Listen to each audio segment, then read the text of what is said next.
الرجيم بسم الله الرحمن الرحيم ألف لام ميم ذلك الكتاب لا ريب فيه هدى للمتقين وقال النبي صلى الله تعالى عليه وسلم القرآن حجة لك أو عليك كل الناس يغدو فبايع نفسه فمعتقها أو موبقها وقال صلى الله عليه وسلم أيضا رأس الأمر الإسلام وعموده الصلاة وذروة سنامه الجهاد آمنت بالله صدق الله العلي العظيم وبلغنا رسوله النبي الكريم মাইকে শ্বাস টানে কেন অপারেটর কই মাইকে শ্বাস টানতেছে আর আওয়াজ বারবার নাড়াচাড়া করবেন না একরকম রাখেন রিভার্ব দিয়ে রাখেন একরকম রাখেন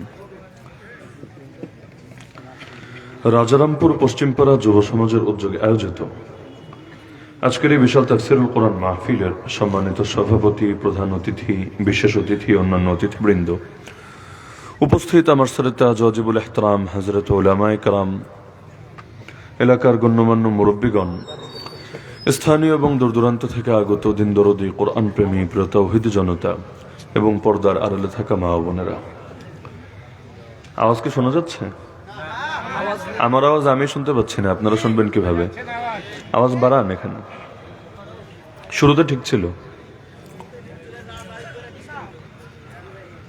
আলহামদুলিল্লাহ যুবকরা অত্যন্ত কষ্ট করে অতি অল্প সময়ের প্রস্তুতিতে আজকের এই সুন্দর কোরআনের বাগানকে সাজিয়েছে দোয়া করি যে সমস্ত যুবকরা পরিশ্রম করে অর্থ ব্যয় করে আজকের এই কোরআনের বাগানকে সাজিয়েছে আল্লাহ তাআলা তাদের সবাইকে জামানের ওমর জামানের হামজা জামানের খালিদ বানিয়ে দিন আল্লাহ তাআলা তাদেরকে মৃত্যু পর্যন্ত দ্বীনের খেদমতে লেগে থাকার তৌফিক দান করুন যুবকরা চাইলে অতি সহজেই সমাজকে পরিবর্তন করে দিতে পারে আলহামদুলিল্লাহ আজকের মাহফিল তো একদিন কিন্তু যুবকদের মিশন চালাতে হবে প্রতিদিন মাহফিল চলবে একদিন সেটা হলো চার্জিং এর জন্য মোবাইলে চার্জ দেই 1 ঘন্টা মোবাইল চালাই হয়তো 23 ঘন্টা চার্জিং এর জন্য বছরে একদিন কিন্তু আমাদের মিশন চালাতে হবে প্রতিদিন ইনশাআল্লাহ আজকের মাহফিল থেকে যুবকরা উদ্যোগ নেবেন যে একদিন যেমন আমরা কষ্ট করে মাহফিলের আয়োজন করলাম সমস্ত মানুষ আমাদের আয়োজনে এসে শরীক হলো আলোচকরা দূর দূরান্ত থেকে এসে কোরআনের আলোচনা করে গেল আর মানুষরাও দূর দূরান্ত থেকে এসে কোরআনের খোরাক নিয়ে গেল এখানে এমন অনেকে আছেন 5 কিলো 10 কিলো 20 কিলো দূর থেকে এসেছেন আর আমি সিলেট থেকে এসে হাজির হয়েছি আবার এখান থেকে গিয়ে সিলেট পৌঁছবো তো এই যে একটা দূর দূরান্ত থেকে আসা মাকসাদ কি মাকসাদ তো এটাই এই সমাজটাকে ধীরে ধীরে দ্বীনের রঙে রঙিন করে তোলা আল্লাহর রঙে রঙিন করে তোলা তো আজকে থেকে উদ্যোগ নিয়ে নেন ইনশাআল্লাহ যেভাবে কষ্ট করে মাহফিলকে সার্থক করেছি এভাবে কষ্ট করে সমাজটাকেও ধীরে ধীরে সংস্কার করে ছাড়বো ইনশাআল্লাহ যেমন আগামীকালের ফজর নামাজটাকে টার্গেটে রাখেন যে আগামীকালের ফজরে বিগত দিনের ফজরের চাইতে উপস্থিতি যাতে কিছুটা হলেও বেশি থাকে যুবকরা উদ্যোগ নিলেই সম্ভব যে উদ্যোগ নেবেন যে প্রতিটা ছেলেকে আমরা আসার সময় ডেকে ডেকে নিয়ে আসব যারা যারা আসবে না ওদের বাসায় পরবর্তীতে গিয়ে একটা ঝটিকা অভিযান চালাবো কিরে দোস্ত তুই আসলি না কেন তোর ঝামেলা কোথায় বলবে আচ্ছা আসলে তো আমি ডাক দিছিলি টের পাইছিলাম কিন্তু কিভাবে আবার ঘুমিয়ে গেছি বলতেও পারি না ওকে উঠায় আপনার সামনে উযু করে নামাজ পড়ান আবার নামাজ পড়িয়ে তারপর চলে আসেন যদি দ্বিতীয় দিন আবারও না আসে আবার যান তৃতীয় দিন না আসে আবার যান চতুর্থ দিন না আসে আবার যান পঞ্চম দিন না আসে আবার যান ও কয়দিন না এসে থাকবে চক্ষু লজ্জা বলতে তো একটা ব্যাপার আছে ও তো আসবে আসবে ওর বাপও আসবে এভাবে যুবকরা চাইলে ফজরের নামাজে মসজিদ ভরা কোনো ব্যাপারই না আর ফজর যদি ঠিক করতে পারেন ইনশাআল্লাহ বাকি নামাজ নিয়ে আর আলাদা ফিকির করা লাগবে না কারণ যেই জাতির ফজর ঠিক ওই জাতির সব ঠিক ইনশাআল্লাহ তাহলে নিজেরাও নামাজি হবেন এবং জাতিকেও নামাজি বানাবেন। নিজেরাও নামাজি হবেন, জাতিকেও নামাজি বানাবেন। কিছু হবে ধারে, কিছু হবে ভারে, কিছু হবে ওয়াজে, কিছু হবে এভাবে মানুষের উপর বিভিন্ন ভাবে চাপ সৃষ্টি করে। নামাজ এমন একটা জিনিস, এর জন্য চাপ তো দিতে হবেই হবে। ফ্যামিলিতে যদি 10 বছরের বাচ্চা থাকে নামাজ না পড়ে, আল্লাহ রসুল বলেছেন নামাজের জন্য ওকে পিটায়া হলেও নামাজ অভ্যস্ত করতে। কেন? কারণ তার এখন ট্রেনিং এর সময় চলছে। 10 বছরের বাচ্চা তো বালেগই হয় নাই। আপনি বালেগ হয়েছেন কয় বছরে? 10 বছরে তো বালেগই হয় নাই। তারপরও তাকে যদি চাপ দিয়ে দিয়ে পিটিয়েও নামাজ পড়াতে হয়, তাহলে যখন বালেগ হবে তখন কি করতে হবে এটা তো সহজেই বোঝা যায়। এভাবে যদি প্রত্যেকে 10 বছরের বাচ্চাকে নামাজ অভ্যস্ত করত, আজকে সে এমন দৃশ্য দেখতে হতো না যে মসজিদ কমিটির অধিকাংশ লোকই ঠিক মতো নামাজ পড়ে না। বাকিদেরকে কি বলবেন? এলাকার ছেলেপেলেদেরকে কি বলবেন? যদি কমিটির লোকগুলাই ঠিকমতো ফজরের নামাজে আসতো, অন্তত 1-1.5 কাতার হলো তো ভরতো। কয়টা মসজিদ 1 কাতার ভরে আমাকে বলেন? খালি ইমাম সাহেব, মুয়াজ্জিন সাহেব আর 2-1 মুরব্বী সাহেব, শেষ। এমনকি আজানেরও তো কুলকিনারা পাই না। আমি নিজে এখনো ফজরের আজানের কুলকিনারা পাই না। ওক্ত শুরু হয় তখন থেকে আজান শুরু হয়, সূর্য উঠতে 2 মিনিট বাকি তখন আজান চলতেই থাকে। এক মসজিদে নামাজ শেষ, মুসল্লিদের বাড়ি ফেরা শেষ, চোখ বন্ধ করা শেষ, আর এক জায়গায় মাইকে আজান দেওয়ার ভূমিকা শুরু হচ্ছে। এই হলো চলতে থাকে। তাহলে দেখা যায় যে ফজরের নামাজে কমিটির লোকগুলোই যদি ঠিকভাবে শরীক হতো, বাংলাদেশে এতদিনে আমূল একটা পরিবর্তন আসতো। সুতরাং মসজিদ ভিত্তিক মেহনত করবেন, মানুষদেরকে নামাজি বানাবেন। আর যদি আল্লাহ কখনো ক্ষমতা দিয়ে দেয়, সে ক্ষমতাকে কাজে লাগিয়েও 1 নম্বর দায়িত্বই কিন্তু এটা, আল্লাযীনা ইম্মাক্কান্নাহুম ফিল আরদ আকামুস সালাহ। নির্বাচনী প্রতিশ্রুতি যতই দেন, কিন্তু আল্লাহর কোরআন বলে দিয়েছে যারাই সরকার হবে 1 নম্বর দায়িত্ব হলো ক্ষমতায় যাওয়ার পর নিজের শক্তিকে কাজে লাগিয়ে নামাজ কায়েম করতে হবে। তাহলে যেহেতু যুবকদের শিরোনামে মাহফিল, এজন্য যুবকদেরকে উদ্দেশ্য করে আমি ভূমিকা হিসাবে মূল আলোচনায় ঢোকার আগেই কয়েকটা কথা বলে দিলাম যে নিজেরাও পরিবর্তিত হন, সমাজকে পরিবর্তন করেন। মাহফিল একদিন, কিন্তু আপনাদের মিশন চলবে প্রতিদিন ইনশাআল্লাহ। এবার আসে মূল আলোচনায়। যেই সূরার প্রথম 2টো আয়াত আমি তেলাওয়াত করেছি, এই সূরার সঙ্গে আপনারা সকলেই পরিচিত আলহামদুলিল্লাহ। এই সূরার নাম কি? মাশাআল্লাহ, সূরাতুল বাকারা। কোরআন মাজিদের ভূমিকা হলো সূরাতুল ফাতিহা। ভূমিকার পরে প্রথম সূরাই হলো সূরাতুল বাকারা, এবং সাইজের বিবেচনায় কোরআনের সবচাইতে বড় সূরা, 286টা আয়াত শুধু একটা সূরার মধ্যেই। এমনকি পারাও এত বড় যে 2 পারায় কভার হয় নাই, 3 নম্বর পারারও আরো অতিরিক্ত 8টা পৃষ্ঠা লেগেছে। তাহলে এত বিশাল জোরে আল্লাহ রাব্বুল আলামিন যা আলোচনা করেছেন, এর মধ্যে মাত্র 2টো আয়াত আমি তেলাওয়াত করেছি খুতবার মাঝে। একদিনে কত কথাই আর বলা যাবে। এই 2 আয়াতের আলোকে মৌলিক একটা বার্তা দেব, তবে বর্তমান দুনিয়াকে সামনে রেখে। কারণ কোরআনকে কখনোই অতীত ভাববেন না। এই যুগের বড় একটা ফিতনা এটা। এই যুগের অনেক লোক কোরআনকে অতীত ভাবে, বর্তমান ভাবে না। অথচ আল্লাহর কসম, কোরআন কখনোই অতীত হবে না। কিয়ামতের 1 সেকেন্ড আগেও কোরআন বর্তমান থাকবে। আজ 2025-এ বর্তমান, 2030-এ বর্তমান, 2050-এ বর্তমান, 2100 সাল আসলে তখনও বর্তমান। কোরআন কিয়ামতের একদিন আগেও পুরনো হবে না, সেকেলে হবে না, অতীত হবে না, এর আবেদন হারিয়ে যাবে না। আপনি ভাবতে পারেন কোরআনে আল্লাহ ফেরাউনের কিচ্ছা বলেছে, হুজুর এটা অতীত না হয়ে বর্তমান হয় কিভাবে? কোরআনে আল্লাহ কারুনের কথা বলেছে, অতীত না হয়ে বর্তমান হয় কিভাবে? এমনকি যারা কোরআন নিয়ে পড়াশোনা করেছেন জানার কথা, শাহ ওলিউল্লাহ মুহাদ্দিস দেহলভী রাহমাতুল্লাহ আলাইহি তার বিখ্যাত গ্রন্থ আল ফাউজুল কবির ফি উসুলিত তাফসীর এর মধ্যে লিখেছেন পুরো কোরআনের মূল আলোচ্য বিষয় মাত্র 5টা। পুরো কোরআনে যত আয়াত আছে, কোরআনে মোট আয়াত কত আছে? হায় আল্লাহ, চাঁপাইনবাবগঞ্জের লোকেরও ভুল তথ্য দেয়। হায় হায়, চাঁপাইনবাবগঞ্জ আমি আসি খুব কম, এটা সত্য। এই নিয়ে মাত্র 3 বার, কিন্তু আপনাদের ব্যাপারে আমি অনেক উচ্চ ধারণা রাখি এবং অনেক মহব্বত করি, এটাও সত্য।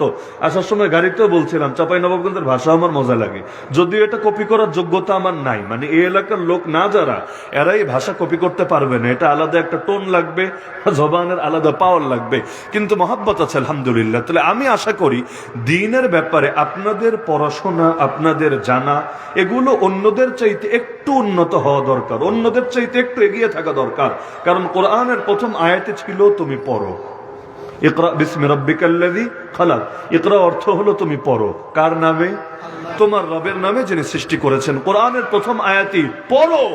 কিয়ামতের দিনও বান্দার হাতে আমলনামা তুলে দিয়ে আল্লাহ বলবেন, পড়ো, ইকরা কিতাবাক কাফা বিনাফসিকা আল-ইয়াওমা আলাইকা হাসিবা। আরে তোমার আমলনামা তুমি নিজেই পড়ো বান্দা, আজকে তোমার হিসাব নেওয়ার জন্য তুমি নিজেই যথেষ্ট। প্রথম আদেশ ছিল পড়ো, হাসরের ময়দানেও বলা হবে পড়ো। মাঝখানে পড়বো না কোন দুঃখে?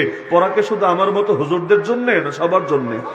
ইসলাম যেহেতু সবার জন্য, সুতরাং পড়তেও হবে সবাইকে। হ্যাঁ, পড়াটা লাগামহীন পড়া উচিত না, কারণ পড়া থেকেও অনেকে অন্য লাইনে চলে যেতে পারে। কেউ কেউ বই পড়ে পড়েও নাস্তিক হয়, কেউ কেউ বই পড়ে পড়েও সেকুলার হয়, কেউ কেউ বই পড়ে পড়েও চে গুয়েভারা, কার্ল মার্কস আর লেনিনের ভক্ত হয়। সুতরাং পড়তে হবে সিস্টেমের ভেতর থেকে, সহি গাইডলাইন অনুসারে। তাহলে কোরআন, এই কোরআন আপনারা যারা পড়েন বা মহাব্বত করেন, কোরআনের আয়াত সংখ্যা কয়টা এটা বুঝতে কি লাগে রে ভাই? এটা বুঝতে কি পিএইচডি করা লাগে, নাকি এটা বুঝতে বিদেশে গিয়ে জ্ঞান শিখে আসতে হয়? প্রত্যেকের বাসায় কোরআন আছেন আলহামদুলিল্লাহ। বাসায় না থাকলে এখন তো মোবাইলে কোরআন আছে আলহামদুলিল্লাহ, মসজিদে তো আছে অবশ্যই। আজকে বাসায় গিয়ে, আজকে ঘুমানোর আগেই এক কপি কোরআন হাতে নেবেন। নেওয়ার পরে সূরা তো বেশি না, মাত্র 114টা সূরা, আপনার খুব বেশি সময় লাগবে না। কাগজ কলম নেবেন অথবা ক্যালকুলেটর নিয়ে বসবেন আর কোরআন শরীফ নিয়ে বসবেন। প্রতিটা সূরার শুরুতে দেখবেন আয়াত সংখ্যা লেখা আছে। সূরাতুল ফাতিহা আয়াত সংখ্যা 7, সূরাতুল বাকারা আয়াত সংখ্যা 286। এভাবে যেতে যেতে যেতে ওই কোরআনে সূরা ফালাক, সূরা নাস সবগুলোতে দেখবেন শুরুতে নাম্বার দেওয়া আছে। মোট আয়াত সংখ্যা এই কয়টা? আমি আপনাকে আজকে থেকে, আজ 29 জানুয়ারি 2025 থেকে কিয়ামত পর্যন্ত টাইম দিয়ে দিলাম। কিয়ামতের 1 সেকেন্ড আগে পারলেও আমাকে আইনা দেখাবেন কোরআনের মধ্যে 6666, মানে সবগুলো 66666 কিভাবে মিলাতে পারেন আমাকে আইনা দেখায়েন। কারণ মিনাল জিন্নাতি ওয়ান নাসে গিয়ে তো আপনার থামা লাগবেই। বাকি আয়াতগুলো এনে দেবেন কোত্থেকে? শ্বশুর বাড়ি থেকে? মিনাল জিন্নাতি ওয়ান নাসে তো ফুল স্টপ, আর তো সামনে বাড়ার সুযোগ নাই।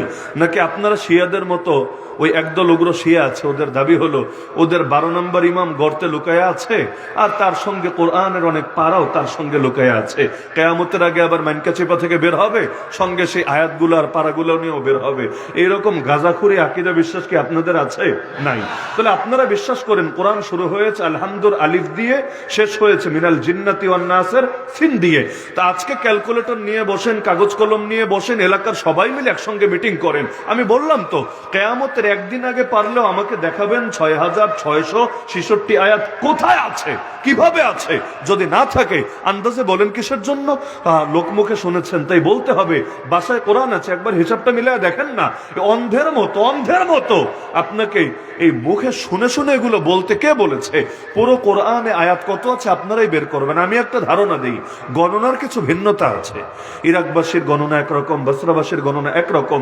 তো যেভাবেই গণেন না কেন, কিয়ামত পর্যন্ত কেউ কোনো বাপের বেটা 6666 মিলাতে পারবে না।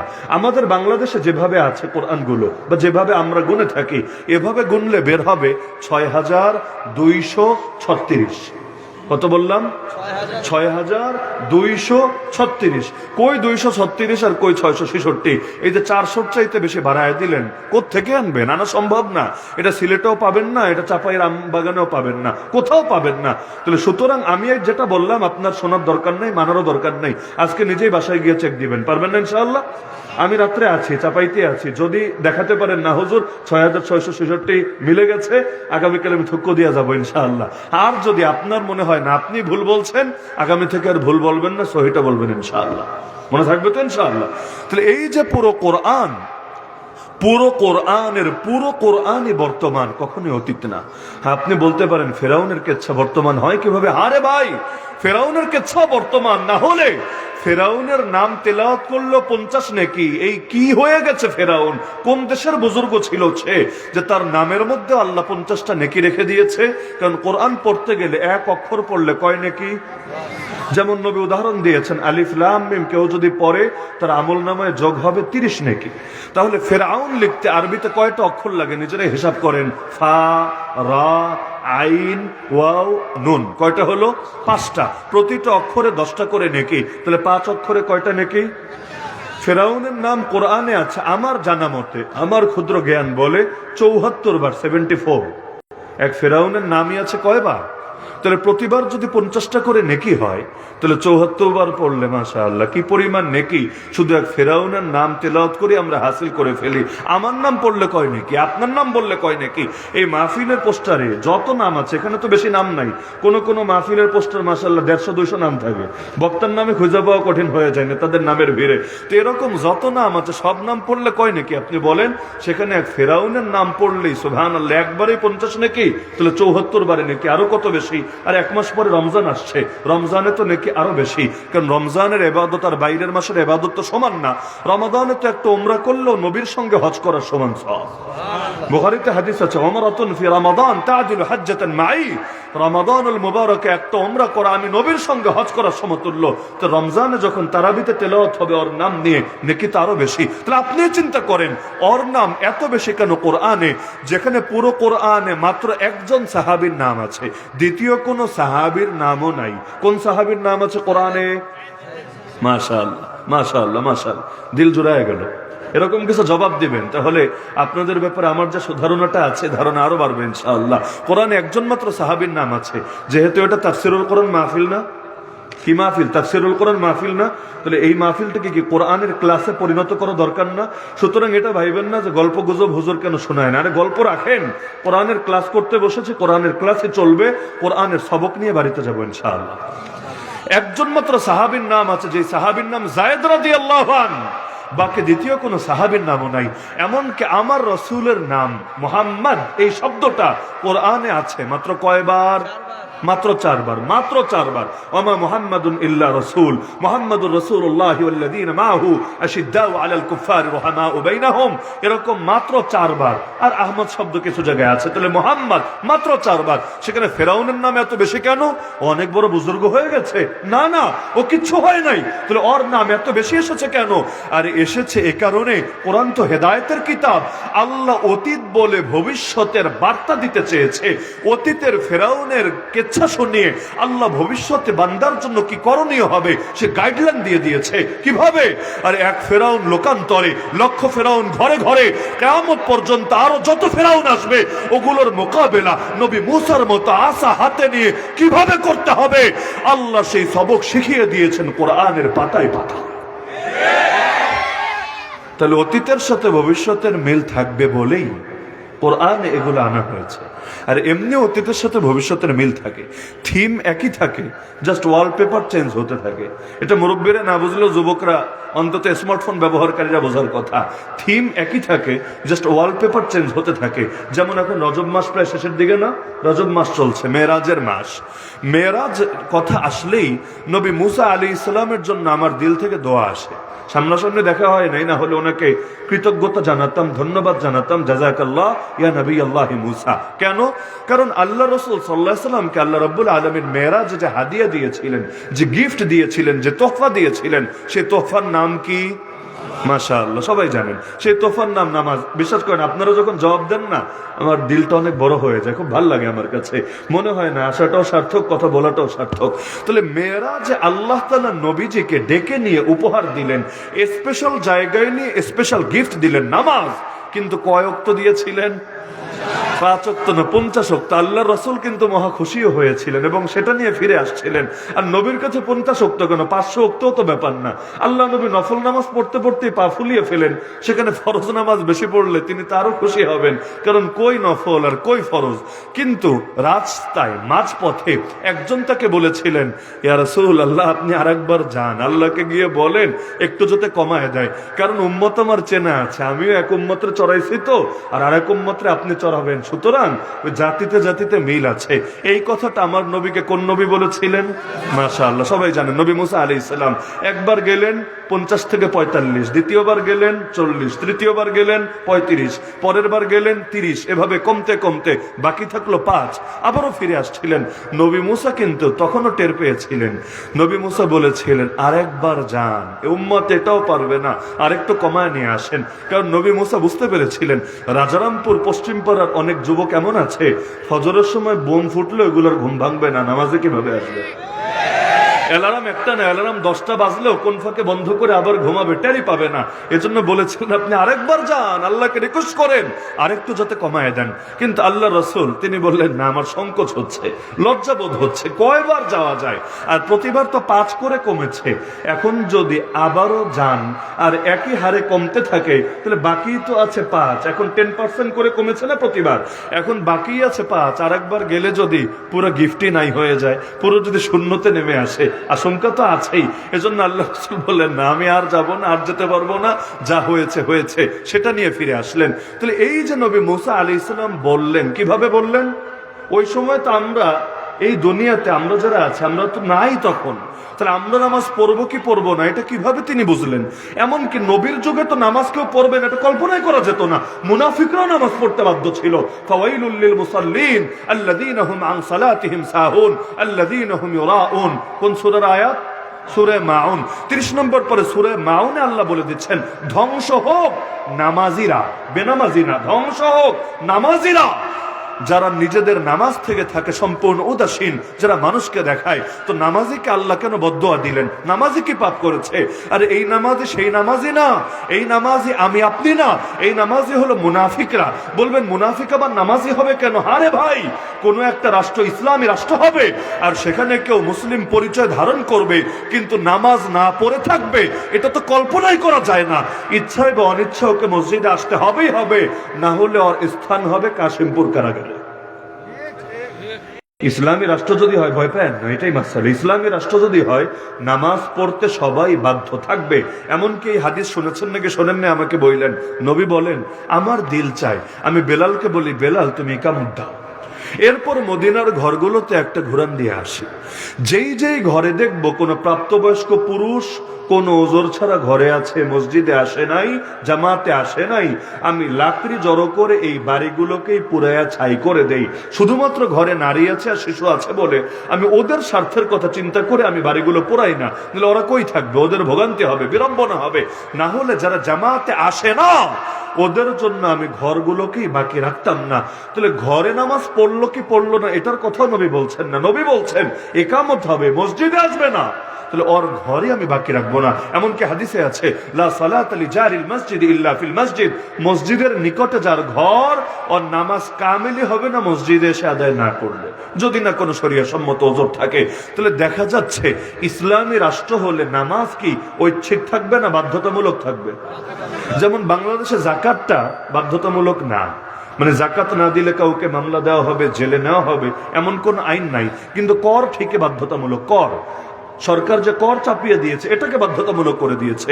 তো বাংলাদেশে বহু কিছুই বাধ্যতামূলক, কিন্তু নামাজটা বাধ্যতামূলক করা বাকি রেখেছে।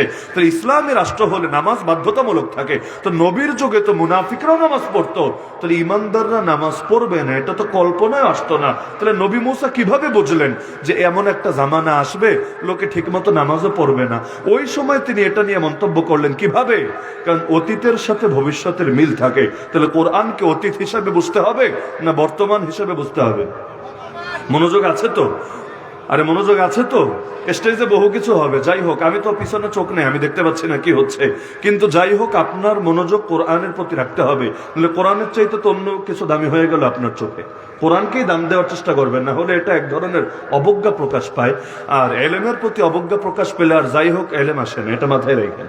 এলেমের প্রতি আদব সর্বোচ্চ না থাকলে এলেম কমই আসে, আর আদব যত বেশি হয় আলহামদুলিল্লাহ তত বেশি এলেম আসতে থাকে। তাহলে বলছিলাম যে অতীতের সাথে বর্তমানের মিল যে আছে কোরআনের, এটা যে কোনো আয়াত খুললেই বুঝায় দেওয়া সম্ভব। যেমন আমি একটা আয়াত পড়ি আর আজকের দুনিয়ার সাথে আপনি নিজেই মিলাই নিয়েন। আল্লাহ বলেন ফালাম্মা নাসু মা যুকিরু বিহি ফাতাহনা আলাইহিম আবওয়াবা কুল্লি শাই। বান্দা যখন আল্লাহর উপদেশকে ভুলে গিয়েছে, আল্লাহর আয়াতসমূহ আল্লাহ যা দিয়ে তাদেরকে উপদেশ দিয়েছেন এগুলোকে যখন ভুলে গিয়েছে, ফাতাহনা আলাইহিম আবওয়াবা কুল্লি শাই, আমি আল্লাহ প্রথম দিনে ওদেরকে পাকড়াও করি নাই, বরং প্রথমে ওদের জন্য সব কিছুর দরজা খুলে দিয়েছি। টাকা পয়সার দরজা, ক্ষমতার দরজা, নেতৃত্বের দরজা, প্রভাব প্রতিপত্তির দরজা, কর্তৃত্বের দরজা, সব কিছুর দরজা খুলে দিয়েছি। হাত্তা ইযা ফারিহু বিমা উতু, যখন সব কিছু পেয়ে তারা মহা খুশি, আখাযনাহুম বাগতা, কিন্তু আল্লাহকে যেহেতু ভুলে আছে, এজন্য আল্লাহ বলেন যখন সব কিছু পেয়ে মহা খুশি আর ভাবতে শুরু করেছে আর মনে হয় কিচ্ছু হবে না, আল্লাহ বলেন তখন হঠাৎ করে তাদেরকে ধরে ফেলি। যখন ধরি, এমন ধরা ধরি, ফাইদা হুম মুবলিসুন, তখন বান্দা পুরোই নিরাশ হয়ে যায়, তার মাথার কাজ করে না, চট করে ঢুকতে চাইলেও আর ঢোকার সুযোগই পায় না। তাহলে এই যে আল্লাহ প্রথমেই ধরে না, প্রথমে সুযোগ দিয়ে দেয়, সবকিছু দরজা খুলে দেয়। ইন্ডিয়ার দরজা খোলা, চায়নার দরজা খোলা, আমেরিকার দরজা খোলা, টাকার দরজা খোলা, ক্ষমতার দরজা খোলা, জুলুমের দরজা খোলা, সব খালি খোলা আর খোলা। কিন্তু যখন সব পেয়ে মহা খুশি হয়ে যায় আর ভাবে আর মনে হয় ধরা খাবো না, আল্লাহ বলেন তখন হঠাৎ করে ধরি, ধীরে ধীরে ধরি না, হঠাৎ করে আখাযনাহুম বাগতা, এমন ভাবে ধরি। সুবহানাল্লাহ, আল্লাহ এমন ভাবে ধরেন খাবার সামনে থাকলেও খাওয়ার টাইম হাতে থাকে না। তাহলে এই যে আয়াতটা, এটাকে কি অতীত বলবেন না বর্তমান বলবেন? আরো ভেঙে চুরে ব্যাখ্যা করে বোঝানো যায়, কিন্তু নতুন এলাকায় অত বেশি ব্যাখ্যা না করাই ভালো। তাহলে যে বোঝে সহজেই বোঝে, যে বোঝে না অত জটিল করে বোঝে না। তাহলে এই যে আয়াতটা, এটাকে কি 1000 বছর আগের কেচ্ছা বলবেন নাকি আজকের 2024-25-এর কাহিনী বলবেন? তাহলে কোরআন অতীত হলো কিভাবে আমাকে বলেন। এভাবে আমি তো একটা আয়াত বললাম, 1000 আয়াত দেখানো সম্ভব, যেগুলোর প্রতিটার মধ্যেই বাস্তবতা পাবেন। এগুলো অতীত না, এগুলো বর্তমান। তাহলে যুগের সাথে মিলাতে হবে, এই আয়নায় নিজের চেহারা, নিজের সমাজ, নিজের রাষ্ট্রকে দেখতে হবে। তাহলে এবার আসে এই ভূমিকার পরে যেই দুইটা আয়াত পড়লাম, আলিফ লাম মিম যালিকাল কিতাবু লা রাইবা ফি হুদাল লিল মুত্তাকিন, এটা কিভাবে বর্তমান হতে পারে? এক নম্বরে আলিফ লাম মিম এর সুনিশ্চিত অর্থ কারো জানা আছে? নাই। আন্দাজে অর্থ বইলা তো লাভ নাই। যে আলিফ মানে আল্লাহ, লাম মানে জিবরিল, মিম মানে মুহাম্মদ, নাযালা হাযাল কুরআনু মিনাল্লাহ বিওয়াসিতাতি জিবরিল আলা মুহাম্মাদিন সাল্লাল্লাহু আলাইহি ওয়াসাল্লাম, যেই কোরআন নাজিল হয়েছে আল্লাহর পক্ষ থেকে জিবরিলের মাধ্যমে মুহাম্মদ সাল্লাল্লাহু আলাইহি ওয়াসাল্লামের উপরে। এগুলো তো আন্দাজি অর্থ, আন্দাজি। ইন্না যান্না লা ইউগনি মিনাল হাক্কি শাইআ, আন্দাজে জিনিস দিয়ে দুনিয়া চলে না, দিন আর শরিয়ত চলে না। তাহলে আলিফ লাম মিমের সুনিশ্চিত অর্থ কে জানে? তাহলে দ্বিতীয় আয়াতে কি আল্লাহ জানাচ্ছেন এই কোরআন পুরোটাই হেদায়াত, ভালো কথা। কিন্তু প্রথম আয়াতে এমন কিছু বললেন যেটা আমিও বুঝি না, আপনিও বুঝেন না, কারো মাথায় ধরে না। বড় বড় তাফসীরের কিতাব খুললেও লেখা দেখবেন, আরবিতে লেখে আল্লাহু আ'লামু বিমুরাদিহি বিযালিক, এর আসল অর্থ আল্লাহই ভালো জানেন। তাহলে প্রথম আয়াত যদি বুঝেই না ধরে, মানবো কিভাবে? আগে তো জানতে হয়, পরে না মানতে হয়। যে জানে সে মানতে পারে, যে জানে না সে মানবে কিভাবে? আলিফ লাম মিম কি আকীদা নাকি আলিফ লাম মিম আমল? যদি আমল হয়, এটা কিসের আমল? এটা কি দৈহিক আমল নাকি আর্থিক আমল, ব্যক্তিগত আমল নাকি সামষ্টিক আমল? এটা যদি আকীদা হয়, এটা কি আল্লাহ এবং তার রাসূল সংক্রান্ত আকীদা না আখিরাত সংক্রান্ত আকীদা? কিছুই তো বুঝি না। তো যদি না বুঝি মানবো কিভাবে? আর যদি না মানি, কোরআন হেদায়েত হবে কিভাবে? কারণ কোরআন তো মানতে হবে, মানলে না হেদায়েত হবে। আমি তো বুঝি না, তো মানবো কিভাবে? আরে ভাই, না বোঝার মধ্যেও হেদায়েত আছে, বলবেন কিভাবে? আর আল্লাহ এই আয়াত বলেই বান্দার আত্মসমর্পণ, আরবিতে বলে ইসলাম, বাংলায় আত্মসমর্পণ, বান্দার আত্মসমর্পণকে যাচাই করে নিয়েছে ইবলিসের সঙ্গে। বনু আদমের পার্থক্য এখানে। ইবলিসের নীতি হলো যা বুঝি তা মানি, যা বুঝি না তা মানি না। আর আমাদের নীতি হলো আল্লাহ এবং তার রাসূল থেকে সুনিশ্চিত ভাবে যখন কোনো জিনিস প্রমাণিত হবে, বুঝলেও মানি, না বুঝলেও মানি, মাথায় ধরলেও মানি, আমার ক্ষুদ্র মস্তিষ্কে যদি না ধরে তাও মানি। যখন আমি নিশ্চিত হয়েছি এটা আসলেই আল্লাহ বলেছেন, এটা আসলেই আল্লাহ রাসূল পৌঁছিয়েছেন। ইবলিস সেজদা দিল না কেন? জীবনে তো সেজদা কম দেয় নাই, একদিন এক সেজদা দিতে এত আপত্তি হলো কেন? অথচ আল্লাহ তাআলা তাকে কি বললেন?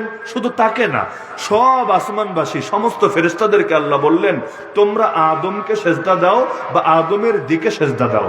দুই ব্যাখ্যাই করা যায়। এক হলো আদমকে সম্মানের সেজদা দাও, দ্বিতীয় ব্যাখ্যা হলো আদমকে কেবলা বানিয়ে দিলাম তোমাদের জন্য। যেমন কখনো কেবলা মসজিদ আকসা, কখনো কেবলা কাবাতুল্লাহ, একইভাবে তোমাদের জন্য সাময়িক কেবলা বানিয়ে দিলাম আদমকে। আদমের দিকে ফিরে সেজদা দিবা, তবে সেজদাটা আমাকেই দিবা। আমরা কাবার দিকে ফিরে সেজদা দেই, আল্লাহর কসম কাবাকে সেজদা দেই না। কাবাকে সেজদা দেই না। কাবাকে সেজদা দিলে ঈমান থাকবে না। সেজদা দেই কাবার রবকে, সেজদা দেই কাবার রবকে। তবে মুখটা ফিরাই কাবার দিকে, পশ্চিমে না, কাবার দিকে। আমাদের বিবেচনায় কাবা পশ্চিমে, তাই পশ্চিমে ফিরি, কিন্তু কাবার ওই প্রান্তে যারা আছে ওরাও কি পশ্চিমে ফিরবে নাকি? প্রশ্নই আসে না, ওরা ফিরবে পূর্বে। তাহলে মূলত মুখটা ফিরাচ্ছে কাবার দিকে। কেন? এটাকে আল্লাহ আমাদের জন্য কেবলা বানিয়েছে। তাহলে এই ব্যাখ্যা ধরে নিলে তো কোনো ঝামেলাই নাই। তাহলে ও দিল না কেন সেজদা? সমস্যা কোথায়? জীবনে সেজদা তো কম দেয় নাই, একটা দুইটা সেজদা দিয়ে আসমানে তার ঠাই হয় নাই, বহু সেজদা দিয়েছে, বহু ইবাদত করেছে। তাহলে একদিন দিতে ঝামেলা হলো কোথায়? ঝামেলা হয়েছে তার আকল পূজার কারণে, তার খাহেসাত পূজার কারণে। ইবলিস সে চিন্তা করেছে, আরে আল্লাহ বলে বলুক, আমার তো এটা লজিকে ধরে না, আমার তো এটা মাথায় ধরে না। আল্লাহ আমি উত্তম, ও অধম, আমি উত্তম, আদম হলো অধম, আনা খায়রুম মিন, এটা বলে নাই সে? কেন তুই উত্তম? খালাকতানি মিন নার, আমাকে বানিয়েছো আগুন থেকে, ও খালাকতাহু মিন তিন, তাকে বানিয়েছো মাটি থেকে। এই যে অহংকার, এই যে প্রতিহিংসা, এই যে নবীর শানে বেয়াদবি। ইবলিস হলো প্রথম শাতিমে রাসূল, গুস্তাখ রাসূল, নবীর সাথে বেয়াদবি, আল্লাহর সামনে অহংকার, আর পুরোটার মূল কারণ প্রতিহিংসা, পুরোটার মূল কারণ প্রতিহিংসা। এই প্রতিহিংসার কারণে ইহুদিরা আমার নবীকে চেনার পরও মানে নাই। এই প্রতিহিংসার কারণে কাবিল নিজের আপন ভাইটাকেও খুন করতে ছাড়ে নাই। এই প্রতিহিংসা আসমানের প্রথম পাপ, এবং জমিন ও মানব জাতির ভেতরে প্রথম পাপ।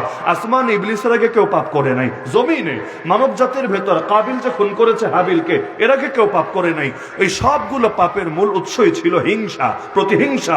অমিন শাররি হাসিদিন ইযা হাসাদ, এজন্য আল্লাহ দোয়া শিখিয়েছেন সূরা ফালাকে, আল্লাহ আমি আশ্রয় চাই ভোরের রবের কাছে, যখন হিংসুকে আমার প্রতি হিংসা করে, ওই হিংসুকের হিংসার ক্ষতি থেকে। তাহলে দেখা যাচ্ছে ইবলিসের মূলনীতি হলো যা বোঝে তা মানে, যা বোঝে না তা মানে না।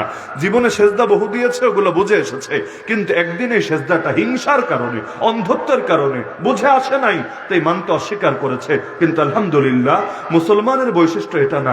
মুসলমানের বৈশিষ্ট্য হলো আল্লাহ যা বলেছেন সব মানে, রাসূল যা বলেছেন সব মানে, বুঝে আসলেও মানে, বুঝে না আসলেও মানে। ওমর রাদিয়াল্লাহু আনহু তাওয়াফ করার সময় কাবার সঙ্গে যে একটা পাথর আছে, যেটাকে হাজরে আসওয়াদ বলে, কালো পাথর, এক সময় ছিল সাদা, পরবর্তীতে মানুষের গুনাহ টানতে টানতে হয়ে গেছে কালো। এই পাথরটা আপনারা যারা হজ করেছেন, উমরা করেছেন, বন্ধুত ভিডিও দেখেছেন বা মাসালা শিখেছেন, জানার কথা, তওয়াফের সময় এটাকে চুমু খেতে হয়। এখন তো ভিড়ের কারণে চুমু যদি খেতে নাও পারে, তাও বিকল্প আছে, সেটা অন্তত করতে হয়। তাহলে এই যে ভিড়ের মধ্যেও চুমু যে খাওয়ার চেষ্টা চালায়, ওমর রাদিয়াল্লাহু আনহু তিনিও তওয়াফের সময় চুমু খেলেন। তো খাওয়ার পর চিৎকার করে বললেন, ওয়াল্লাহি ইন্নী লাআলামু আন্নাকা হাজার, আল্লাহর কসম আমি ওমর খুব ভালো করে জানি তুমি জাস্ট একটা পাথর মাত্র, লা তাদুরু ওয়ালা তানফা, তুমি কারো ক্ষতি করারও মালিক না, কারো উপকার করারও মালিক না। ওয়ালাউলা আন্নী রাআইতুন নাবিয়্য সাল্লাল্লাহু আলাইহি ওয়াসাল্লাম ইউকাব্বিলুকা মা কাব্বালতুকা, আমি ওমর নবীজিকে যদি না দেখতাম তোমার গায়ে চুমু খেয়েছে, আমি জীবনেও তোমার গায়ে চুমু খেতাম না। তার মানে পাথর হায়াতেরও মালিক না, মৌতেরও মালিক না, উপকারেরও মালিক না, ক্ষতিরও মালিক না, তারপরও চুমু খাচ্ছে কেন?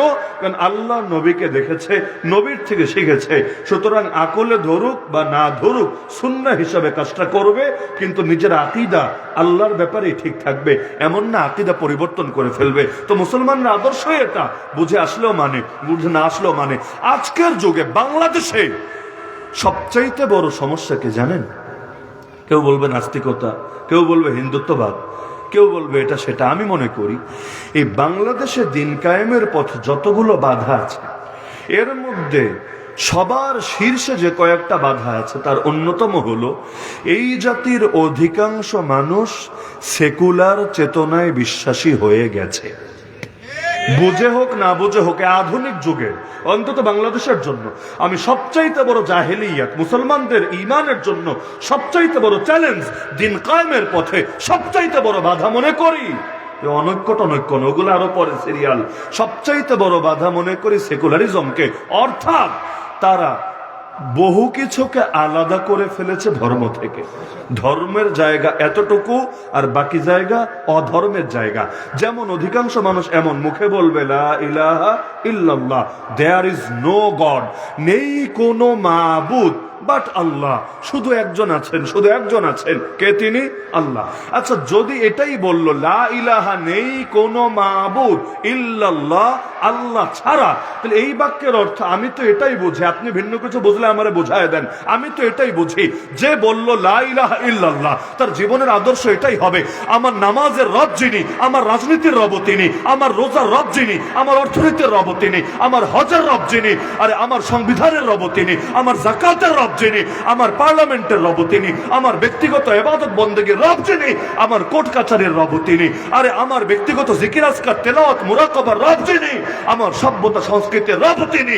জীবনের সব ক্ষেত্রে যে আল্লাহকে রব মানবে তার মুখে লা ইলাহা ইল্লাল্লাহ মানাতে পারে, কিন্তু যে জীবনের এক ক্ষেত্রে আল্লাহরে মানে, আরেক ক্ষেত্রে অন্য কাউকে মানে, নামাজের রব আল্লাহ, রাজনীতির রব আবার আলাদা, আরে রোজার রব আল্লাহ, অর্থনীতির রব আল্লাহ আলাদা, হজের রব আল্লাহ, সংবিধানের রব আলাদা, যাকাতের রব আল্লাহ, পার্লামেন্ট আর কোর্ট কাচারির রব আলাদা, এরকম যদি কোনো লোক থাকে, আমি মনে করি, আমার ভুল হলে বলে দিয়েন, আমি মনে করি সে যদি লা ইলাহা ইল্লাল্লাহ বলতে বলতে, জিকির করতে করতে মুখে ফেনা তুলে ফেলে লা ইলাহা ইল্লাল্লাহ জপতে বাসের আগে উঠতে শুরু করে, আমি বলবো সে আস্ত বেঈমান ছাড়া কিছু না।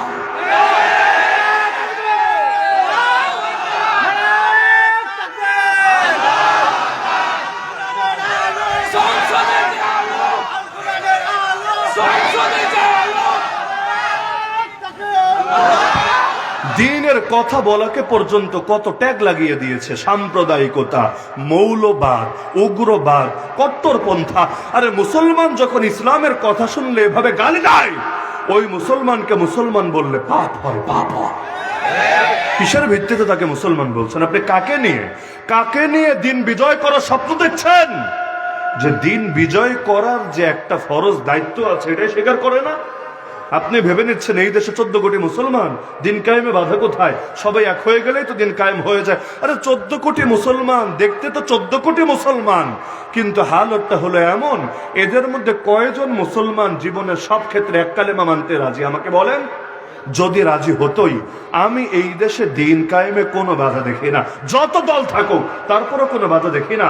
কারণ দলাদলির জায়গা আলাদা, লা ইলাহা ইল্লাল্লাহর জায়গা আলাদা। দলাদলির জায়গা আলাদা, যেমন বহুত মাযহাব আছে, বহুত মাসলাক আছে, কিন্তু যখন হাইয়া আলাল সলাহ শোনে, হাইয়া আলাল ফালাহ শোনে, তখন আর মাযহাবগিরি আর মসলাকগিরি থাকে না।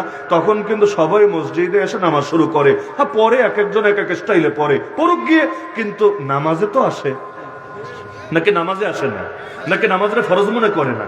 এই ব্যাপারে তো একমত আছে। তাহলে হাইয়া আলাল সালাহ শুনলে যেমন দলমতের ঊর্ধ্বে উঠে নামাজে আসতে পারে, হাইয়া আলাল জিহাদ, হাইয়া আলাল খিলাফা, হাইয়া আলাল শাহাদা, হাইয়া আলা ইকামতিদ দ্বীন, এগুলো শোনার পর একসঙ্গে কেন ময়দানে নেমে আসতে পারে না? ওইটা পারলে এটা পারবে না কেন? ওইটারে ফরজ মনে করলে এইটারে ফরজ মনে করে না কেন? বাধাটা কোথায়? ওই বাধার নামই সেকুলারিজম।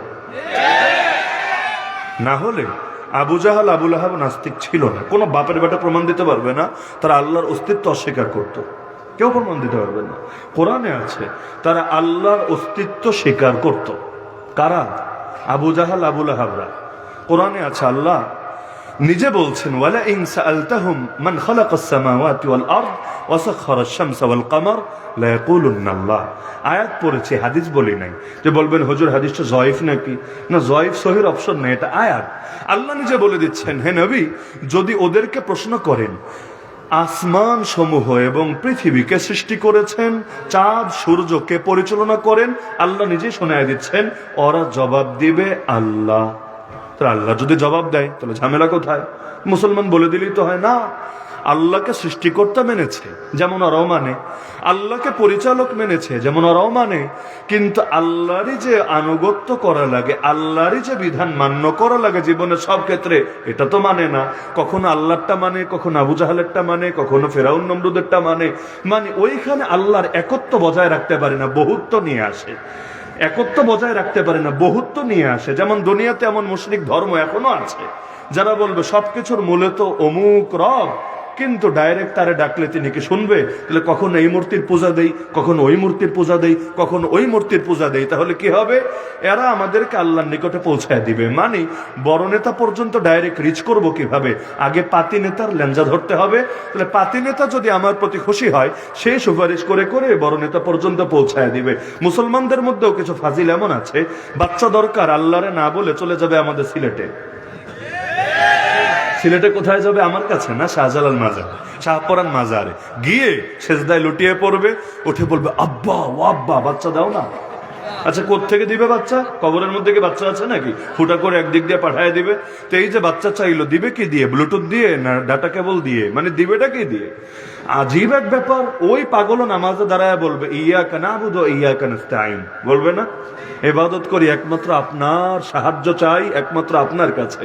নামাজে দাঁড়ায় বলবে সাহায্য চাই একমাত্র আপনার কাছে, অথচ সাহায্য চাচ্ছে গিয়ে কার কাছে? তাহলে আরবিটা সত্য না বাংলাটা সত্য? আসলে ও বোঝেই না যে আরবিতে কি বলে আর বাংলায় কোথায় এর সাথে সাংঘর্ষিকতা হচ্ছে। এই বাঙালি যদি লা ইলাহা ইল্লাল্লাহ বুঝতো, আবু জাহালের মতো বহুত লোক লা ইলাহা ইল্লাল্লাহ বাক্য শুনলেই তেলে বেগুনে জ্বলে উঠতো, কিন্তু আরবি শুনলে গায়ে লাগে না। যেমন ধরেন, যেই কথাগুলো বললে আপনার ইমাম সাহেবকে জুমায় যদি বয়ানগুলো করে, তাহলে আসরের সময় মসজিদে আর থাকা লাগবে না, গাট্টি বস্তা নিয়ে জুমার পরেই বের হয়ে যেতে হবে। আছে না এমন কিছু বয়ান? আমার বলা দরকার নেই, আছে না এমন কিছু বয়ান? যেমন ধরেন শহীদ সাইফুল ইসলাম আলিফ ভাই চিটাগাঙ্গে যখন আল্লাহর দিনের এই সৈনিকটাকে শহীদ করে দেওয়া হলো, ওই এক শুক্রবারে বাংলাদেশে কয়েক ডজন ইমাম আর খতিবের চাকরি চলে গিয়েছিল। কেন? সবাই বুঝতে পারছেন। অপরাধ কি? হিন্দুত্ববাদের বিরুদ্ধে, ইসকনের বিরুদ্ধে বয়ান করেছে। কেন করলো? এজন্য খেপতে পারে, নরেন্দ্র মোদী খেপতে পারে, অমিত শাহ টাকলা মাথায় আগুন ধরতে পারে, কিন্তু ওগুলো না হয়ে সভাপতি আর সেক্রেটারি খেপে গেছে। আর আমাদের ইমাম সাহেব আলহামদুলিল্লাহ প্রস্তুতি থাকে। এই যে এখানে অনেক ইমাম সাহেব আছে, আপনি মসজিদে ওনাদের রুমে যাবেন, গিয়ে দেখবেন মালসামানা কি আছে।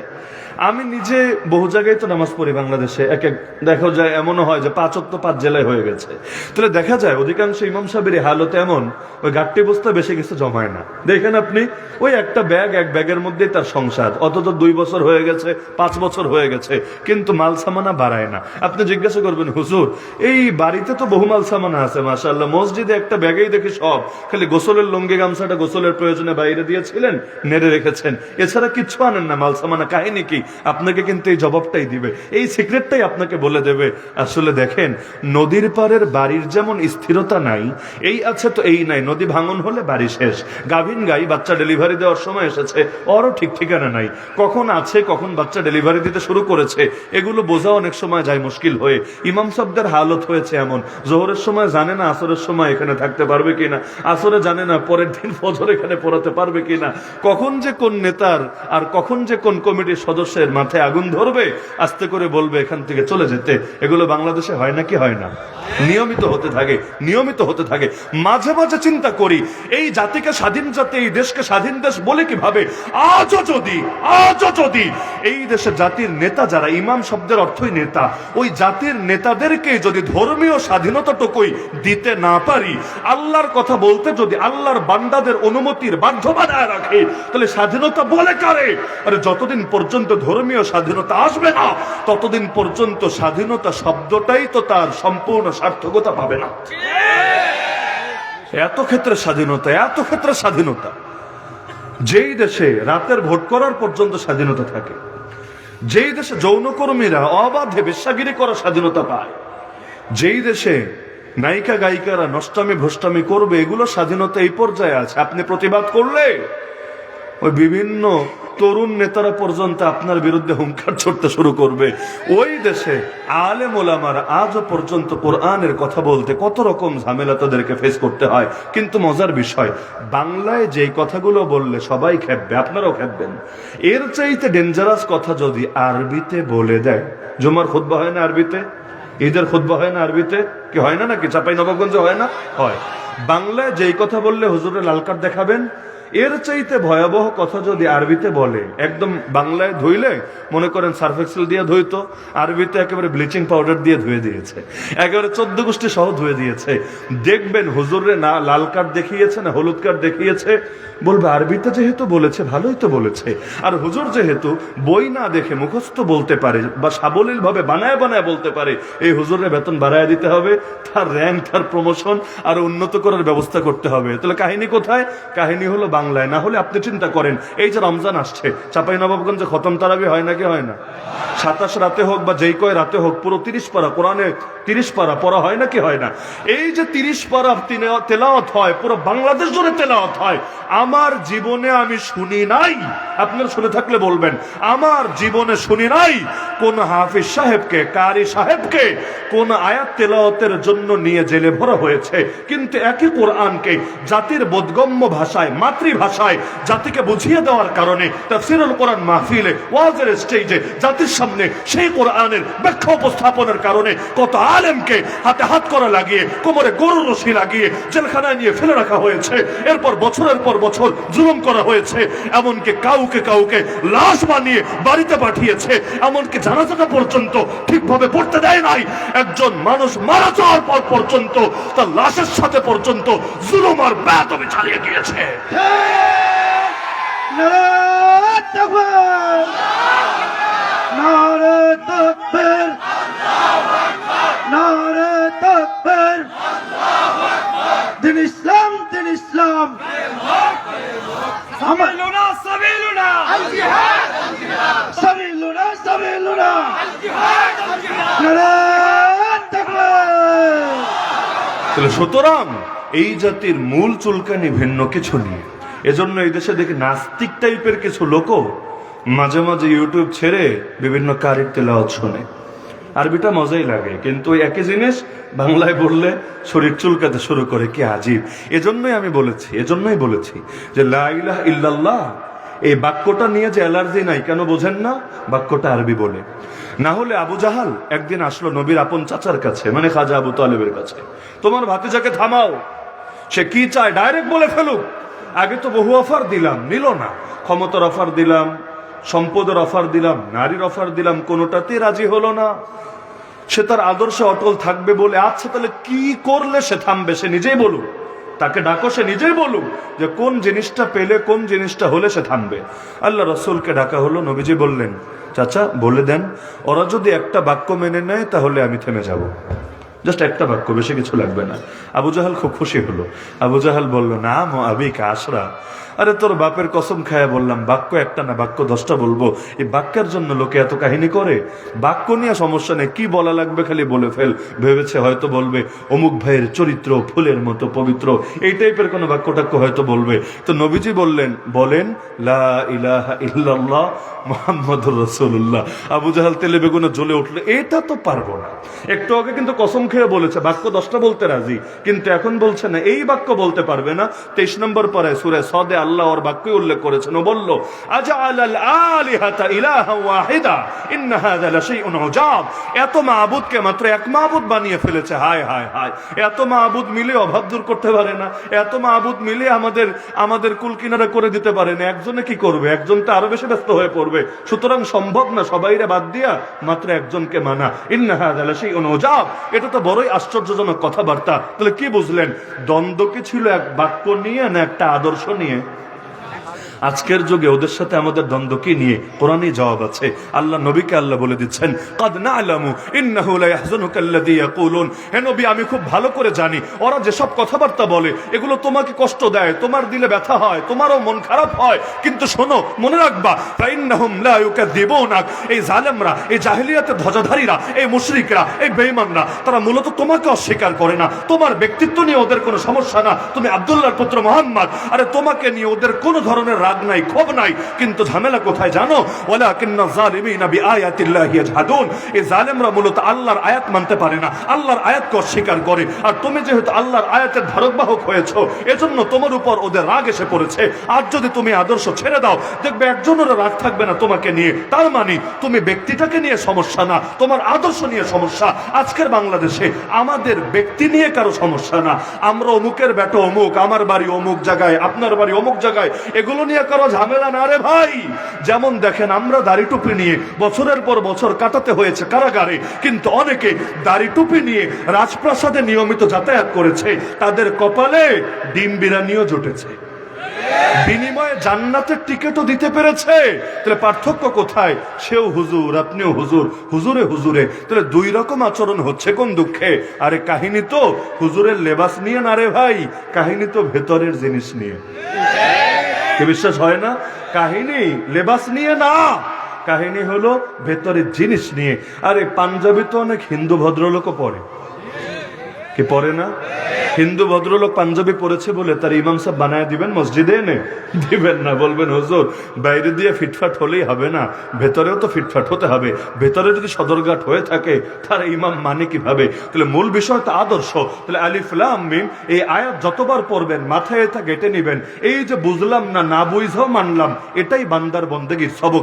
আজকে যারা বলতে চায় ইসলাম এই দেশে বিজয়ী হলে এই দেশ আর আধুনিক রাষ্ট্র হতে পারবে না, এই দেশ আর পশ্চিমাদের মতো উন্নত হতে পারবে না, এই দেশ দুনিয়ার লাইনে জ্ঞান বিজ্ঞান প্রযুক্তিতে এগিয়ে যেতে পারবে না, আমি মনে করি ওদের কথার টোন আর ইবলিসের টোনের মধ্যে কোনো পার্থক্য খুঁজে পাওয়া সম্ভব না। ইসলাম মেনেও যে উন্নতি করা যায়, এগুলো আলহামদুলিল্লাহ এখন আর আমাদের যুক্তি দিয়ে বোঝাতে হবে না। এখন থেকে 10 বছর আগেও এগুলো যুক্তি দিয়ে বোঝানো লাগতো। এখন আলহামদুলিল্লাহ প্র্যাকটিক্যাল রূপই আছে গোটা দুনিয়ার সামনে। ইসলাম মেনেও মাত্র 2-3 বছরে কিভাবে এগিয়ে যাওয়া যায়, এমনকি ইউএস ডলারকে পর্যন্ত পেছনে ফেলে কিভাবে ভালো র্যাঙ্ক করা যায়, এগুলো তো আল্লাহ দেখিয়ে দিয়েছে। আমার বলা লাগবে না, সবার জানা আছে, সবার জানা আছে। তাহলে ইসলাম মেনেও এগিয়ে যাওয়া সম্ভব নাকি সম্ভব না? আরে আল্লাহর আদর্শ মেনে যদি বান্দা এগোতে না পারে, এগোবে কিভাবে? ভালো রাখার মালিককে, শান্তি দেওয়ার মালিককে, মুক্তির মালিককে। তো সে আল্লাহকে মেনে খারাপ থাকবো কোন দুঃখে? মনে রাখবেন, আল্লাহকে রাজি করে কেউ কখনো খারাপ থাকে না, আল্লাহকে নারাজ করে কেউ ভালো থাকতে পারে না। পশ্চিমারা ভালো নাই, দেখলে মনে হতে পারে অনেক টাকা, ফ্রি সেক্সের দেশ, যেমনি মনে হচ্ছে এমনি চলে, কিন্তু আপনি একটু খোঁজ নিয়ে দেখেন না, ওদের দেশে আত্মহত্যার হার কত, বাংলাদেশে আত্মহত্যার হার কত, ওদের দেশে ডিভোর্সের হার কত, ধর্ষণের হার কত, ওই ফ্রি সেক্সের দেশেও ধর্ষণের হার কত। আর এখনো পর্যন্ত আলহামদুলিল্লাহ এই দেশটা এই ক্ষেত্রে কি পরিমাণ ভালো আছে, প্রতিটা জিনিসে হিসাব মেলায় দেখেন। ডিপ্রেশন আপনি দেখেন না, যারা আল্লাহওয়ালা মানুষ, মানে যাদের দিলে আল্লাহ আছে এবং আল্লাহর জন্য নিজের জানকে যারা অক্ষ করে দিয়েছে, কিসের ডিপ্রেশন, কিসের ডিপ্রেশন? এরা তো শাহাদাতের অমীয় সুধার তামান্না নিয়ে রাজপথে ঘুরতে থাকে। এদের জিন্দেগির একটাই তামান্না, কি তামান্না? মেরি জিন্দেগি কা মকসদ तेरे दीन की सरफराजी, मैं इसीलिए मुसलमान, मैं इसीलिए नमाजी, फना फिल्लाह की तह में बका का राज मुजमर है, जिसे मरना नहीं आता उसे जीना नहीं आता, शहादत है मतलूब मकसूद मोमिन, न माल गनीमत न किशोर कुशाई। अरे শাহাদাত তো সেই মধুর নাম। জান্নাতে জান্নাতে একবার যদি যায় কেউ দ্বিতীয়বার ফিরে আসতে চাইবে না। এমনকি আমেরিকার প্রেসিডেন্ট না, গোটা দুনিয়ার প্রেসিডেন্ট বানানোর অফার যদি দেওয়া হয়, গোটা দুনিয়ার মালিক বানায় দেওয়া হবে, এই ওয়াদা যদি দেওয়া হয়, তবুও কেউ ফিরতে চাইবে না। কিন্তু একটা শ্রেণী বলবে, আল্লাহ বেশি না, অন্তত আর 10টা বার ফিরে দাও না, বেশি না আর 10টা বার ফিরে দাও না। এরা কারা? আরে এরা কারা? শহীদরা। তাহলে কি আছে শাহাদাতে? জান্নাতি জান্নাত ছেড়ে চলে আসতে চাচ্ছে, যেই জান্নাতে রবের দিদার আছে, যেই জান্নাতে প্রিয় নবীজির সোহবত আছে, যেই জান্নাতে হুর আছে, গেলমান আছে, মদের নহর আছে, রেশমের পোশাক আছে, যা মন চায় তা আছে, যা কোনোদিন কল্পনা করে নাই সব আছে। ওই জান্নাত পর্যন্ত ছেড়ে আসতে মনে চায় আরেকবার শাহাদাতের মধুপান করবে বলে। আরে কি আছে শাহাদাতে? সাহাবীরা পর্যন্ত ছটফট করে নিজের কোলের বাচ্চারে, দুধের বাচ্চারে পর্যন্ত এনে দেয়, ইয়া রাসূলুল্লাহ নিয়ে যান না, আপনার দ্বীনের জন্য আরো একটু অবদান থাকুক না, আমার বড় কেউ নাই ঘরে যাকে দিব আপনার সাথে, যা ছিল তাই এনে দিলাম, নিয়ে যান।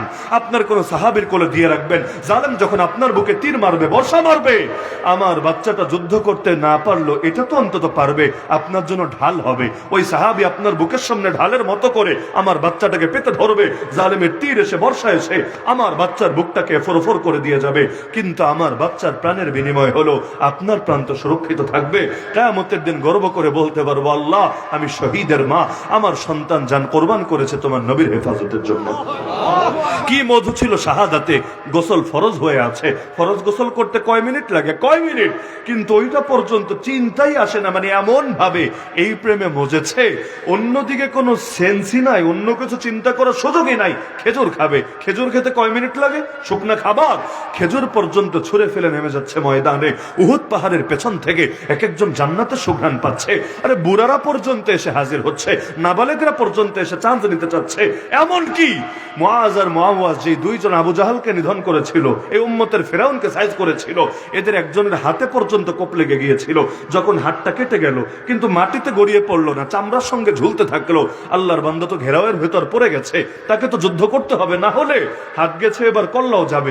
এক হাত দিয়ে লড়াই করছে, আর এদিকে একদিকে দরদর করে রক্ত গড়িয়ে পড়ছে, রক্ত যত বের হচ্ছে শরীর দুর্বল হচ্ছে, আর আরেক দিকে এই হাতটা যেই কয়বার নড়ছে তার খুব আনইজি লাগছে, যুদ্ধ করাটা তার জন্য কঠিন হয়ে যাচ্ছে।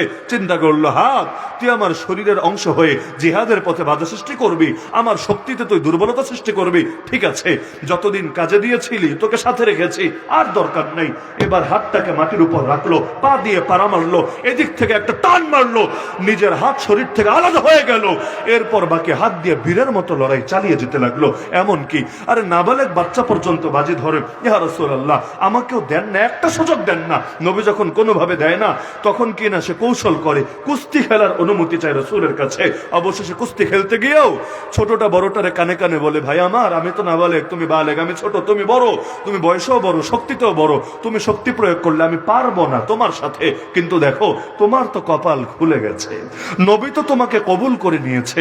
নবী একবার যাকে কবুল করে তাকে রিজেক্ট করে না। তুমি যদি আল্লাহর জন্য একবার স্যাক্রিফাইস করো, আমারও কপাল খুলে যাবে। দুই ভাই হাতে হাত রেখে কাঁধে কাঁধ মিলিয়ে একসঙ্গে যাব জিহাদের ময়দানে, জান্নাতের বাজারে সওদা করব। তার কথা শুনে বড়টারও মন গলে গেল।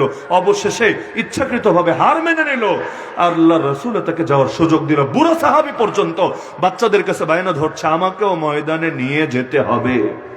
সন্তানরা বলে, আব্বা নবীজি যতদিন ছিলেন আপনি তার সাথে শরীক হয়েছেন, আবু বকর ওমর রাদিয়াল্লাহু আনহু যতদিন ছিলেন তাদের সাথে জিহাদে শরীক হয়েছেন, আর কত?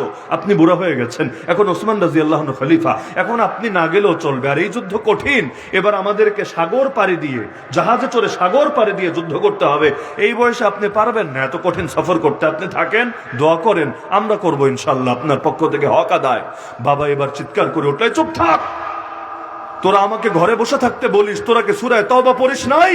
সূরা তাওবায় এই আয়াত কি তোদের নজর এড়িয়ে গেছে যে এই আয়াতে আল্লাহ আমাকে বসে থাকার অনুমতি দেয় নাই? আল্লাহ তো বলেছেন, ইনফিরু খিফাফা ওয়া সিকালা, হালকা হও আর ভারী হও, হালকা হও আর ভারী হও, বের হয়ে পড়ো ময়দানে। ওয়া জাহিদু বিআমওয়ালিকুম ওয়া আনফুসিকুম ফি সাবিলিল্লাহ, মাল দিয়ে আর জান দিয়ে জিহাদ করতে থাকো আল্লাহর পথে। আমি যতদিন যুবক ছিলাম শরীর হালকা ছিল, তখনও ময়দানে গিয়েছি, এখন বুড়া হয়েছি শরীর ভারী হয়েছে, তাতে কি? আল্লাহ তো বলেছে ভারী হলেও বের হতে হবে।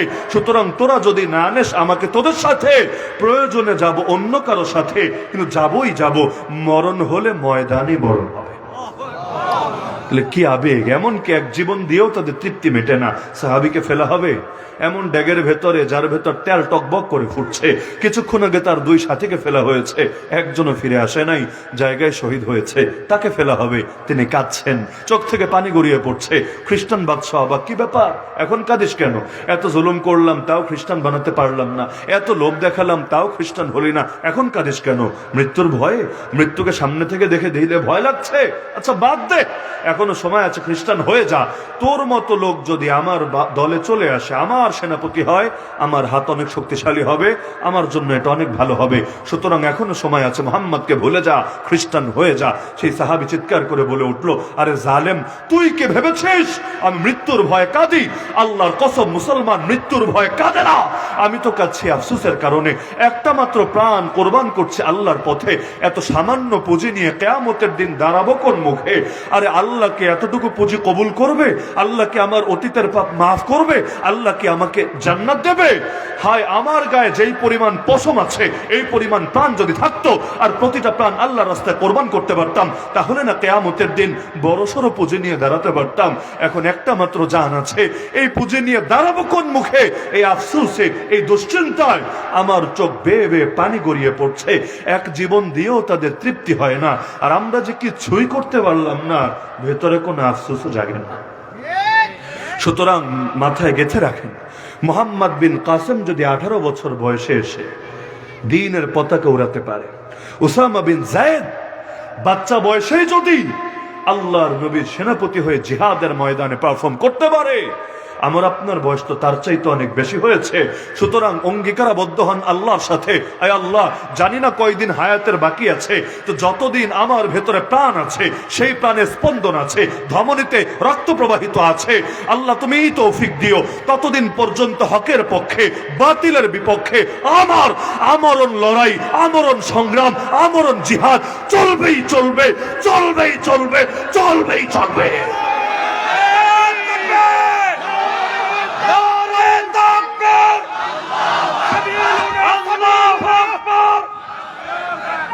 سبيلنا سبيلنا طريقنا طريقنا الجهاد الجهاد سبيلنا سبيلنا হয়তো শাহাদা নয়তো খেলাফত হয়তো শাহাদাত হয়তো শাহাদা নয়তো খিলাফত سبيلنا سبيلنا জিহাদ আল জিহাদ নারায়ে তাকবীর।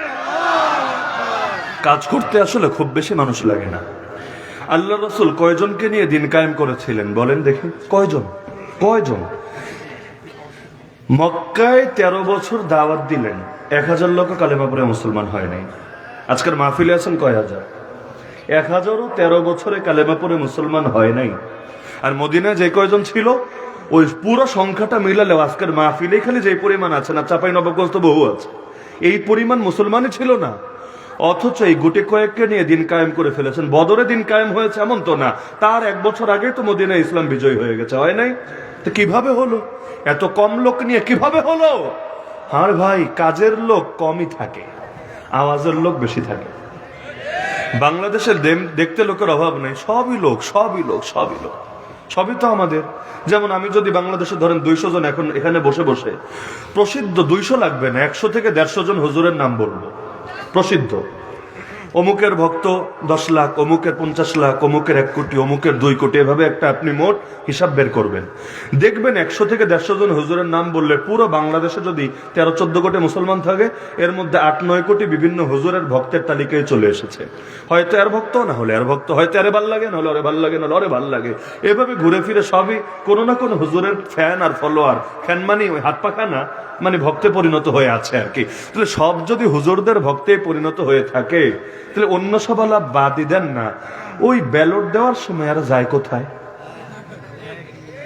বুঝেন না? সবই তো হুজুরদের ভক্ত, হুজুর হুজুর একদম, অমুকের 2 কোটি, অমুকের 3 কোটি, অমুকের 5 কোটি, অমুকের 10 লাখ, অমুকের 20 লাখ। বললাম না, 100 থেকে 150 জন হুজুরের নাম বললে বাংলাদেশ কাবার হয়ে গেছে। তাহলে সব তো হুজুরদেরই ভক্ত। তাহলে এই দেশে হুজুররাই নেতৃত্ব দিতে, ঝামেলা কোথায়? ঝামেলা হুজুররে মানে ওয়াজের জায়গায়, হুজুররে মানে না নেতৃত্বের জায়গায়। এটাই বাস্তবতা নাকি? এই দেশের বাস্তবতা কি না? তাহলে আপনার তো মনে হচ্ছে সবই তো আমরা, সবই তো আমরা। বাস্তবে কয়জন ভাই আপনারা, কয়জন আপনারা? এই আমাদের জনসমর্থনের কমতি নাই, মাথায় গাইতে রাখেন। বাংলাদেশে নাস্তিক কয়টা? পুরো চাঁপাইনবাবগঞ্জ সদরে যে কয়টা মুসলমান আছে, পুরো বাংলাদেশ তন্ন তন্ন করে খুঁজলে এতগুলো নাস্তিক পাবেন না। বিশ্বাস হয়? খালি এক জেলার সদরেই যে পরিমাণ মুসলমান আছেন, পুরো দেশ খোঁজে এই পরিমাণ নাস্তিক পাবেন না। কিন্তু বছরে 365 দিন দেশটারে গরম করে রাখে। মিডিয়া পাড়াগুলো তো নিয়মিত ওরাই হাউকাও হাউকাও সারা বছর জুড়ে করতে থাকে। বাম কয়টা বাংলাদেশে? বাম নাস্তিকের চাইতে বেশি আছে, কিন্তু কয়টা? কিন্তু দেখা যাচ্ছে পুরো বাংলাদেশ যেন ওদের আওয়াজে গরম হয়ে থাকে। কাজের জন্য, গরম করার জন্য মানুষ বেশি লাগে না। আমাদের জনসমর্থন যেই হারে আছে, আমরা এই হারে জনশক্তি গড়ে তুলতে পারি না। শব্দ বুঝছেন? সমর্থক কচুপাতার পানি, আল্লাহ নবীর লোক কম ছিল, কিন্তু এরা সমর্থক ছিল না, এরা নবীর প্রশিক্ষিত কর্মী ছিল, দক্ষ সৈনিক ছিল, এরা আল্লাহ রসুল সাল্লাল্লাহু আলাইহি ওয়াসাল্লামের হাতে করা তারবিয়াত পাওয়া মর্দে মুজাহিদ ছিল। না হলে সংখ্যা তো বদরের চাইতে হুনাইনে অনেক বেশি ছিল। বদরে 313, হুনাইনে 10,000। কই 313, কই 10,000? বদরে কেউ পালালো না, আল্লাহ বিজয় দিয়ে দিলেন। আর হুনাইনের ময়দানে কি হলো? পুরো ময়দান খালি, ময়দান খালি। এমন ভাবে তীরের বৃষ্টি আসতে লাগলো, পালানোর জায়গা খুঁজে পাচ্ছিল না। পার্থক্য কোথায়? অনেক জায়গায় আছে। এর মধ্যে অন্যতম হলো হুনাইনে অধিকাংশই ছিল সমর্থক টাইপ। মানে কি? এরা মুসলমানই হয়েছে কেউ 2 মাস আগে, 6 মাস আগে, মক্কা বিজয়ের পরে, বেশিরভাগই মক্কা বিজয়ের পরে। এমনকি এর মধ্যে অনেক মুশরিকও আছে, অমুসলিম আছে। বলবেন অমুসলিম জিহাদে গিয়েছে কেন? জিহাদে গিয়েছে আইফোন পাওয়ার লোভে, R15 পাওয়ার লোভে, মার্সিডিজ বেঞ্চ পাওয়ার লোভে। মানে ওই যুগের যেগুলো আছে, ওই যুগে তার এই নামে ছিল না, ওই যুগের আকর্ষণীয় যে বস্তু ছিল। মানে ওরা ভেবেছে মুসলমানরা হারানোর কেউ আছে? 313 জন থাকতেই হারে না, কাফেরদের কোমর ভেঙে ছাড়ে, আজকে হারবে কিভাবে? তাহলে লগে যায়, যা পাবো তাই তো লাভ, যা পাবো কারায়া কোষে, যা পাবো এটাই তো লাভ। গনিমতের লোভ কার না থাকে? গনিমতের লোভ যদি নাই থাকতো, গণভবনের ফিজের মাসটা পর্যন্ত নিয়ে আসলো কোন দুঃখে। যদিও এটা গনিমত না, এটা আনা তাদের জন্য উচিত হয় নাই, কিন্তু নিয়ে যে এসেছে, মানে মাগনা পাইলে আলকাতরাও খায়, এমন একটা কথা আছে। এখন সুতরাং চান্দে যদি পায় তাহলে যাবে না কোন দুঃখে। এখন অমুসলিমরাও বের হয়েছে, তো এদের কি ইমানি বল আছে? এরাকে তারবিয়াত পাওয়া দক্ষ জনশক্তিতে পরিণত হয়েছে না, এজন্য নেমেছে বহুত। আমাদেরও দেখবেন মিছিলে 10 লাখ, 20 লাখ, 10,000, 50,000, 1 লাখ। টিয়ার শেল আসতে দেরি, আগামী 3 বছরে এদেরকে আর খুঁজে পাওয়া যাবে না। কেমন হয় নাকি হয় না? হুজুরদের দেখতে জাতি দেওয়া না। যেই মাত্র হুজুর কাশিমপুরে গিয়ে বন্দি, আর 6 মাসে হুজুরের নামও মুখে আনবে না। হুজুর বেঁচে আছে না মরে গেছে, খেয়ে আছে নাকি না খেয়ে আছে, ফ্যামিলি কি অবস্থায় আছে না আছে। অথচ এক নায়িকা জেলে গেল, মিডিয়া দেশ গরম করে ছাড়ে, কারণ ওরা খুব দুশ্চিন্তায় থাকে কিভাবে আছে না আছে। ওদেরও ঠিক মতো পেটের ব্যথা হজম হতে থাকে না। এক নায়িকার নিয়ে যে পরিমাণ হাউকাউ হয়, বহুত আলেম ওলামা নিয়ে পর্যন্ত এই পরিমাণ হাউকাউ হয় না। তার মানে কি বুঝলেন? এই জাতির চেতনা। আমাদের জনসমর্থন আছে, জনশক্তি নাই। জনসমর্থন আছে, জনশক্তি নাই। আর আমরা আমার দুঃখ লাগে এখানে, বাক্যটা অনেকে নিতে পারবেন না, তাও বলি। গণতন্ত্র আমাদেরকে এক করে ফেলে, কিন্তু শরীয়ত আমাদেরকে এক করতে পারে না। দুঃখের বিষয়, কথাটা মাথা দিয়ে বইছেন, কান দিয়া না। গণতন্ত্র আমাদেরকে এক করে ফেলে, নির্বাচনী জোট, কিন্তু শরীয়ত আমাদেরকে এক করতে পারে না। ছি, আফসোসের বিষয়। দিন কায়েমের মৌলিক বিষয় তো দ্বিমতের কোনো সুযোগই নাই। কে কেমনে নামাজ পড়বে, আর কে কেমনে কি কোন স্টাইলে কি পালন করবে না করবে, আরে এগুলো কি দিন কায়েমের বিষয়? দিনের মূল বিষয় তো ইখতিলাফের ঊর্ধ্বে, দলাদলের ঊর্ধ্বে, এগুলো ঝামেলার ঊর্ধ্বে।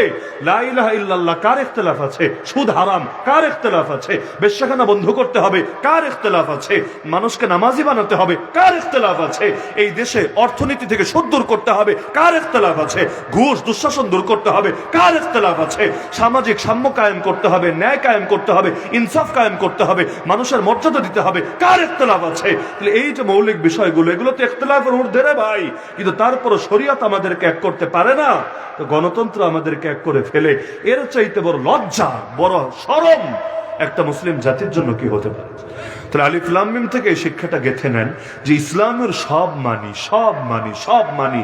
মুসলমান হতে চাইলে সব মানা লাগে, কাফের হতে চাইলে সব অস্বীকার করা লাগে না, যে কোনো একটা অস্বীকার করলেই চলে। কেউ যদি বলে ইসলামের সব মানি, ইসলামের বিচার আচার মানি না, বেঈমান। ইসলামের সব মানি, জিহাদ মানি না, বেঈমান। ইসলামের সব মানি, খেলাফত মানি না, বেঈমান। ইসলামের সব মানি, দিন কায়েম হওয়া এটা ফরজ দায়িত্ব, মানি না, বেঈমান। আরে কাদিয়ানিরা কেন বেঈমান? ওরা কি নামাজ পড়ে না? কাদিয়ানা নামাজ পড়ে না? ঢাকায় যায় দেখেন, নামাজ পড়ে কে পড়ে না? ওদের মসজিদও আছে। নামাজ না পড়লে মসজিদে কি করে? নামাজ পড়ে, তাও অমুসলিম। রোজা রাখে, তাও মুসলিম। হজ করে, কারণ এখনো পাসপোর্টে লেখা আছে ওরা মুসলমান। এজন্য সৌদি আরবের এম্বাসি ওদেরকে ভিসাও দেয়, হজের ভিসা, ওমরার ভিসা সব দেয়। তাহলে সবকিছু করার পরও বেঈমান কেন? কারণ খতমে নবুয়তের আকীদা মানে না। একটা জিনিস না মানলেই বেঈমান। তাহলে এবার হিসাব করেন, বাংলাদেশে সবাই ইসলামের আইন কানুন বিচার আচার মানে, তাই না? মানে এমনকি এগুলোর কথা বললে বলে মধ্যযুগীয় বর্বরতা, নাউজুবিল্লাহ। এগুলোর কথা বললে বলে এগুলো সেকেলেপনা, কট্টরতা, সাম্প্রদায়িকতা। জান্নাত কিন্তু সাম্প্রদায়িক জায়গা, জানেন তো? জান্নাতে মুসলমান ছাড়া দ্বিতীয় কোন সম্প্রদায় যাবে? আমাকে নাম বলেন। আমি আজকে এই নতুন এলেম শিখে যাবো ইনশাআল্লাহ চাপাই নবাবগঞ্জের থেকে। বিশ্বজোড়া পাঠশালা মোর সবার আমি ছাত্র, নানানভাবে নতুন জিনিস শিখছি দিবারাত্র। আমি আপনাকে জিজ্ঞাসা করছি, বলেন জান্নাতে মুসলমান ছাড়া দ্বিতীয় আর কোন সম্প্রদায় যাবে? কে জানেন? কারো নাম জানা থাকলে বলেন যে মুসলমান ছাড়া আর কে যাবে জান্নাতে? কেউ যদি না যায়, মাত্র একটা সম্প্রদায় যায়, সাম্প্রদায়িকই তো হলো। অপরদিকে জাহান্নাম কিন্তু অসাম্প্রদায়িক জায়গা। পাপী মুসলমানও যাবে, মুনাফিকও যাবে, কাফেরও যাবে, মুরতাদও যাবে, মুশরিকও যাবে, নাস্তিকও যাবে, বেঈমান যাবে। 10 মিলে করি কাজ, হারি জিতি নাহি লাজ। এই টাইপের একটা জায়গায় পরিণত হবে জাহান্নাম। দুনিয়াতে যারা ইসলামের কথা বললে সাম্প্রদায়িক ট্যাগ লাগায় দেয় না? আর জিহাদ শব্দ শুনলে তো সাম্প্রদায়িক উস্কানি বইলে হাউকাও করতে থাকে। তোদের জন্য ঠিক আছে, অসাম্প্রদায়িক জাহান্নাম বরাদ্দ আছে, জলদি টিকিট বুকিং দে, নাহলে অফার শেষ হয়ে যাবে। যত তাড়াতাড়ি পারিস টিকিট বুকিং দিয়ে জায়গাটা কনফার্ম রাখ, কারণ সিট শেষ হয়ে গেলে তোদের পেরেশানি হবে। অপরদিকে জান্নাত সাম্প্রদায়িক জায়গা। আমাদেরকে যত সাম্প্রদায়িক বলে গালি দিবা, এগুলো ইনশাআল্লাহ আমাদের সাম্প্রদায়িক জায়গায় যাওয়ার পথ খুলে দিবে ইনশাআল্লাহ। তাহলে আলিফ লাম মিম থেকে সবকগুলা মনে থাকবে তো ইনশাআল্লাহ? মনে থাকবে তো ইনশাআল্লাহ? দ্বিতীয় আয়াত নিয়ে সামান্য কথা বলে আলোচনা শেষ করে দেব। যালিকাল কিতাবু লা রাইবা ফি। পুরো কোরআনটাই সন্দেহের ঊর্ধ্বে, পুরো কোরআনটাই সন্দেহের ঊর্ধ্বে। নাকি খালি লাকুম দীনুকুম ওয়ালিয়া দীন? আমাদের নেত্রীর অনেক পছন্দের একটা আয়াত, লাকুম দীনুকুম ওয়ালিয়া দীন। খালি কি এইটাই সন্দেহের ঊর্ধ্বে? না হলে আমি অবাক হয়ে যেতাম, কি সুন্দর দলিল দেয় কোরআন দিয়ে। 2টা আয়াত দিয়ে দলিল দিত। একটা হলো লাকুম দীনুকুম ওয়ালিয়া দীন, এটা দিয়ে দলিল দিত ধর্মনিরপেক্ষতাবাদের, নাউজুবিল্লাহ। কোরআনের আয়াত দিয়ে শিরকের দলিল। আর দ্বিতীয় দলিলটা দিত, হে আল্লাহ তুমি রাজাধিরাজ, তুমি যাকে চাও ক্ষমতা দাও, যার থেকে চাও ক্ষমতা ছিনিয়ে নাও। সুতরাং তুমি যেহেতু ক্ষমতা দিয়েছো, এখান থেকে বুঝেছি তুমি আমাদের উপর রাজি আছো। বাহ, কি সুন্দর দলিল, কি সুন্দর দলিল। তাহলে আল্লাহ তো ফেরাউনরাও দিয়েছিলেন, তাহলে ফেরাউনের উপর রাজি ছিলেন। নমরুদরাও দিয়েছিলেন, নমরুদের উপর রাজি ছিলেন। কারুনকেও সম্পদ দিয়েছিলেন, অত সম্পদ আপনারও নাই, আল্লাহ তার উপর রাজি ছিলেন। অথচ বোঝে না, আল্লাহ কাউরে দেয় ভালোবেসে, কাউরে দেন ঢিল হিসাবে। আল্লাহ কাউকে দেন ভালোবেসে, কাউকে দেন ঢিল হিসাবে। কোনটা ভালোবেসে? যেই নেয়ামত পাওয়ার পরে বান্দার শুকরিয়া, ইবাদত, বন্দেগী, দ্বীনের খেদমত আরো বাড়ে। আর কোনটা ঢিল হিসাবে? যেটা পাওয়ার পরে অহংকার, উদ্ধত্ত, আল্লাহর সঙ্গে দূরত্ব, দ্বীনের উপর, দ্বীনদারদের উপর জুলুম আরো বাড়ে। সেটা আল্লাহর পক্ষ থেকে ঢিল হিসাবে হয়ে থাকে। তাহলে দেখা যাচ্ছে এই 2টা আয়াত যেভাবে মুখস্থ করেছে, মাশাআল্লাহ, মারহাবা। তাহলে ওই 2 আয়াতের মতো যদি দিন কায়েমের আয়াতগুলো মুখস্থ করে ফেলতো, এতদিনে তো বাংলাদেশ কবুল হয়ে যেত। কিন্তু দেখা যেত না। শুভ কাজে দেরি করতে নাই। আলহামদুলিল্লাহ, এই জিনিসটা আমরা ছোটবেলা থেকে শুনে আসছি, শুভ কাজে দেরি করতে নাই। এজন্য তারা শুভ কাজে দেরি করতো না, তাহাজ্জুদের টাইমে সাইরা দিত। কারণ শেষ রাতে আল্লাহ দুনিয়ার নিকটবর্তী আসমানে চলে আসে। আল্লাহ বান্দাকে ডাকতে থাকে, বান্দা তোর কি লাগবে বল, তোর ক্ষমা লাগলে বল ক্ষমা করব, রিজিক লাগলে বল রিজিক দেব। তাহলে বলে, আল্লাহ আমার তো এখন একটা মার্কা লাগবে, এই রাত্রে কাজ সেরে দিলাম, তুমি আর দিন পর্যন্ত দেরি করলাম না, শুভ টাইমে শুভ কাজ করে দিলাম, তুমি আমাদেরকে বাকিটা করায় দিও। তো এইরকম একটা ব্যাপার স্যাপার চলেছে। তাহলে যালিকাল কিতাবু লা রাইবা ফি থেকে শিক্ষা নেবেন কি? পুরো কোরআনই সন্দেহের ঊর্ধ্বে। জিহাদ নিয়ে বললে দিলে যদি চুলকানি আসে, আপনি এখন ইমানদার হতে পারেন নাই। দ্বীনের কথা বললে যদি দিলের মধ্যে কোনো কেমন কেমন লাগে, আপনি এখন ইমানদার হতে পারেন নাই। হুদাল লিল মুত্তাকিন, পুরো কোরআনটাই আপনার জন্য গাইডলাইন। আমাদের সংবিধানের নাম কি? সংবিধানের নাম কি? এটাই শেষ কথা। আমাদের সংবিধানের নাম আল কোরআন। কোন সংবিধান? এখন তো বাংলাদেশে সংস্কারের কথা শোনা যাচ্ছে, তাই না? ভালোই লাগে, শুনতে মজাই লাগে। আগামী বাংলাদেশ নতুন বাংলাদেশ হবে, আলোকিত বাংলাদেশ হবে, এটা সবাই চায়, আমি চাই, আপনি চান, সবাই চান। কিন্তু আলোকিত বাংলাদেশ গড়বা কি দিয়ে? আলোকিত বাংলাদেশ আলোকিত করবা কি দিয়ে? এক অন্ধকার দিয়ে আরেক অন্ধকার দূর করা যায় না রে পাগলা। এক অন্ধকার দিয়ে আরেক অন্ধকার দূর করা যায় না। অন্ধকার দূর করতে চাইলে আলো আনতে হয়, আলো না আনলে অন্ধকার কিছুতেই দূর হবে না। তুমি বলছো 72 সংবিধান বিদায় করে দিবা, ভালো কথা, শুনলে মজাই লাগে। তুমি বলছো ধর্মনিরপেক্ষতাবাদ নাই করে দিবা, হ্যাঁ শুক্রিয়া, তোমাকে সুন্দরই লাগে। কিন্তু নতুন করে কি করবা? নতুন করে এটা বলে নাই রাষ্ট্রধর্ম ইসলাম করবে, নতুন করে এটা বলে নাই সর্বশক্তিমান আল্লাহর উপর পূর্ণ আস্থা বিশ্বাস ধারা ঢুকাবে, নতুন করে এটা বলে নাই আল্লাহ সকল ক্ষমতার মালিক, সার্বভৌমত্ব আল্লাহ, সার্বভৌম ক্ষমতার মালিক আল্লাহ। এই স্বীকৃতি স্বাধীনতা 54 বছর পর হলেও দিবে, এটা বলে নাই বিসমিল্লাহির রহমানির রহিম দিয়ে শুরু করবে। কিন্তু বলছে ধর্মনিরপেক্ষতাবাদ দূর করে ধর্মনিরপেক্ষতাবাদের বাপ বহুত্ববাদকে নাকি ঢুকাবে। তার মানে হামান সাহেবরে বিদায় করে এবার ফেরাউন সাহেবকে আনা হবে। কারণ নীতি যদি নষ্ট থাকে, নেতা আমাকে বানায় দিলেও এই দেশ কোনোদিন নতুন বাংলাদেশ হবে না, বরঞ্চ ভেজাল বাংলাদেশে পরিণত হতে থাকবে। কারণ নেতা বড় বিষয় না, নীতি বড় বিষয়। যদি সংস্কার করে নীতির মধ্যে কুফর ঢুকান, শিরিক ঢুকান, নাস্তিকতা ঢুকান, নেতা যারাই বানান, এই বাংলাদেশের ভাগ্যাকাশে এত সহজে পরিবর্তন আসবে না। মশা, একটা মশা কিন্তু মেরেছিল নমরুদকে, সবার জানা আছে তো? মারে নাই? মেরেছে। এমন একটা মশা মেরেছে যেই মশা ল্যাংরা, মানে মশা জাতির মধ্যে পিছিয়ে পড়া সদস্য, মশা সমাজেও তার বিশেষ কোনো মূল্য নাই, একদম পিছায় পড়া। কিন্তু এই মশাটা যে নমরুদকে মেরেছে, এতে কি আমি আপনি আমরা সবাই খুশি না? অবশ্যই খুশি। ওই মশাকে যদি আমি কাছে পেতাম, লাল গোলাপের শুভেচ্ছা জানাতাম। ওই মশাকে কাছে পেলে লাল গোলাপের শুভেচ্ছা জানাতাম, তাকে বিশেষ সংবর্ধনা দিতাম, থ্যাংক ইউ তো কমাস কম বলতামই, কারণ আমরা সবাই খুশি। কিন্তু তাই বলে মশা যদি গান শোনাতে আসে, চুপচাপ করে ওর কনসার্ট বিনামূল্যে শুনবো নাকি? ও যদি আমার রক্ত খেতে আসে, যেহেতু অতীতে নমরুদকে সাইজ করে দিয়েছে, এজন্য আমার রক্তগুলো বিনামূল্যে ওরে সরবরাহ করবো নাকি?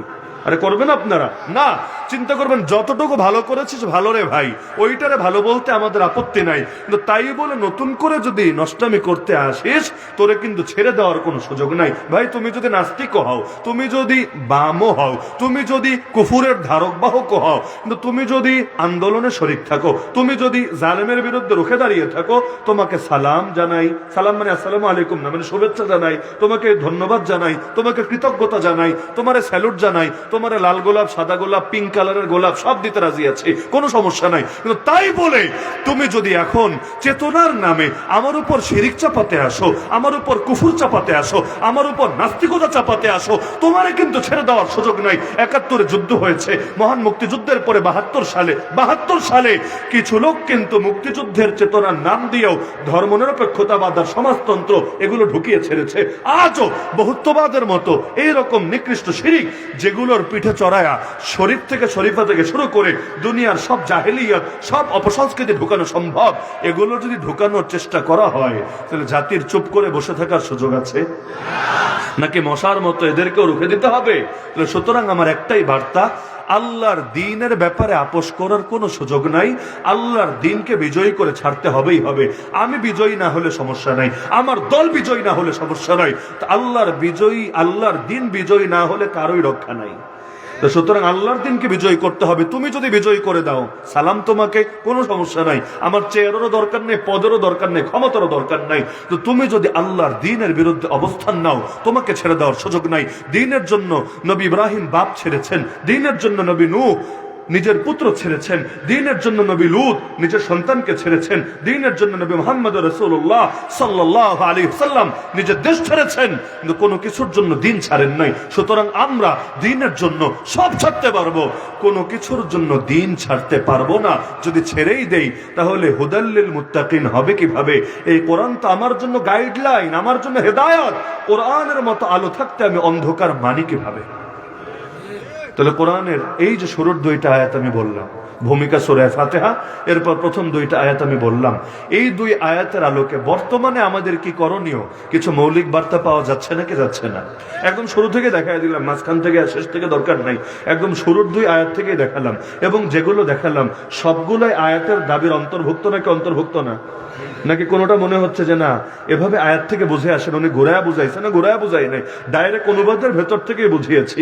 এই 2 আয়াত থেকে যে শিক্ষাগুলো আমরা পেলাম, গেঁথে রাখবেন তো ইনশাআল্লাহ। আমরা সকলে যদি সচেষ্ট হই, 2 দিন আগে না হলেও 2 দিন পরে এই বাংলাদেশ ইসলামের বাংলাদেশ হবেই হবে ইনশাআল্লাহ।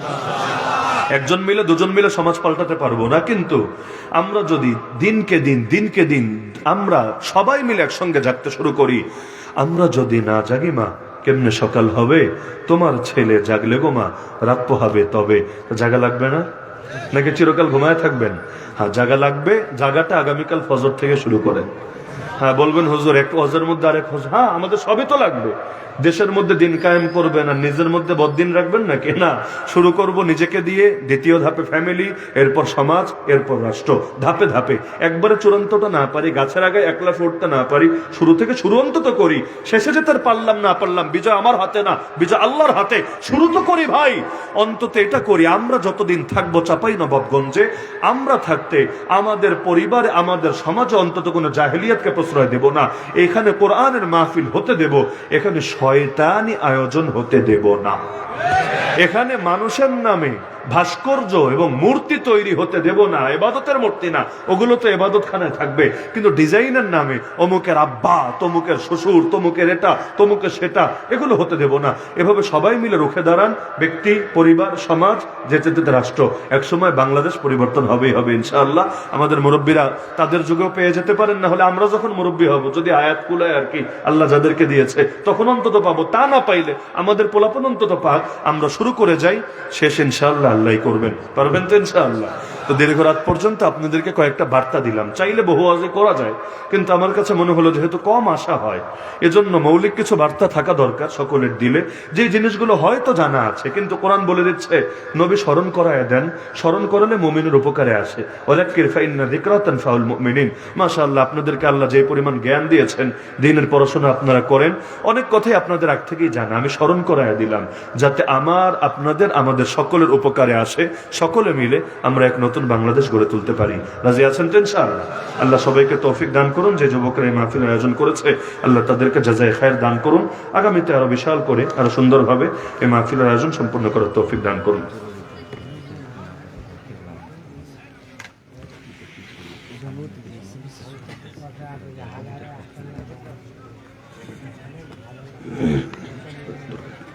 সবাই দরুদ শরীফ পাঠ করি।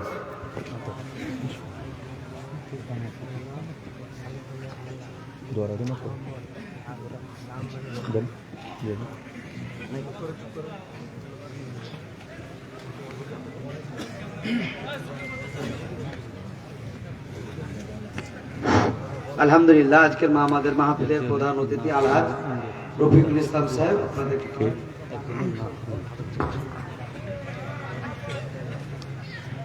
আউযুবিল্লাহি মিনাশ শাইতানির রাজিম। বিসমিল্লাহির রহমানির রহিম। আজকে ইসলামী জালসার সম্মানিত প্রধান বক্তা উপস্থিত আছেন, আজকে এই মাহফিলের সম্মানিত সভাপতি উপস্থিত, অত্র মাহফিলের আয়োজকবৃন্দ এবং অত্র এলাকা আনাচে কানাচে থেকে আসা শ্রদ্ধাভাজন মুরব্বী, যুবক, ছাত্র ভাইরা, সকলকে জানাই এ পবিত্র মাহফিলের পক্ষ থেকে শুভেচ্ছা, সালাম। আসসালামু আলাইকুম ওয়া রাহমাতুল্লাহি ওয়া বারাকাতুহু। আজকে আমরা এখানে যারা উপস্থিত হয়েছি, তারা নিঃসন্দেহে, আমরা একটা হাদিস শরীফের যদি মেজদাক হয়ে যায়, তাহলে অবশ্যই আমরা জান্নাতি। কারণ মহান আল্লাহ পাক এই যে আপনাদের এখানে ইসলামিক মাহফিল হচ্ছে, এখানে কোরআন শরীফ, হাদিস শরীফ, ইজমা কিয়াস থেকে যে আলোচনা হয়েছে, এই মাহফিলটাকে ফেরেশতারা কিন্তু ঘিরে ফেলেছে। অতএব মহান আল্লাহ পাক, এই ফেরেশতারা যখন যাবে, মহান আল্লাহ পাক সব জানেন, তারপর ওই ফেরেশতা মণ্ডলীদেরকে জিজ্ঞাসা করবেন, হে ফেরেশতারা তোমরা কোথায় গিয়েছে? ফেরেশতারা বলবে যে আল্লাহ পাক, আমরা চাঁপাইনবাবগঞ্জের হামিদুল্লাহ হাই স্কুলে এখানে ইসলামিক মাহফিল হচ্ছিল, সেখানে আমরা গেছিলাম। আল্লাহ পাক ফেরেশতাদেরকে বলবেন যে ওখানে কি নিয়ে আলোচনা হচ্ছিল, কেন এত মানুষ হয়েছিল? তো বলবেন ফেরেশতারা যে আল্লাহ পাক, ওখানে আপনার সানা সিফাত হচ্ছিল, আপনার হাবিব হুজুর পাক সাল্লাল্লাহু আলাইহি ওয়াসাল্লামের সানা সিফাত হচ্ছিল, কোরআন শরীফ, হাদিস শরীফ, ইজমা কিয়াস থেকে আলোচনা হচ্ছিল, এগুলা মানুষ শুনতে গেছিল। তো মানুষ শুনতে গেছিল এত ঠান্ডার মধ্যে। মানুষ কি চায়? তো মানুষ তো জান্নাত চাইবে, জাহান্নাম থেকে পানা চাইবে। আল্লাহ পাক বলবে তারা কি জান্নাত দেখেছে? না আল্লাহ পাক, তারা জান্নাত দেখে না। তারা কি জাহান্নাম দেখেছে? বলছে না, তারা জাহান্নামও দেখে না। তাহলে তারা কিভাবে জান্নাতের জন্য আশা করে, জাহান্নামের জন্য পানা চায়? যে আল্লাহ পাক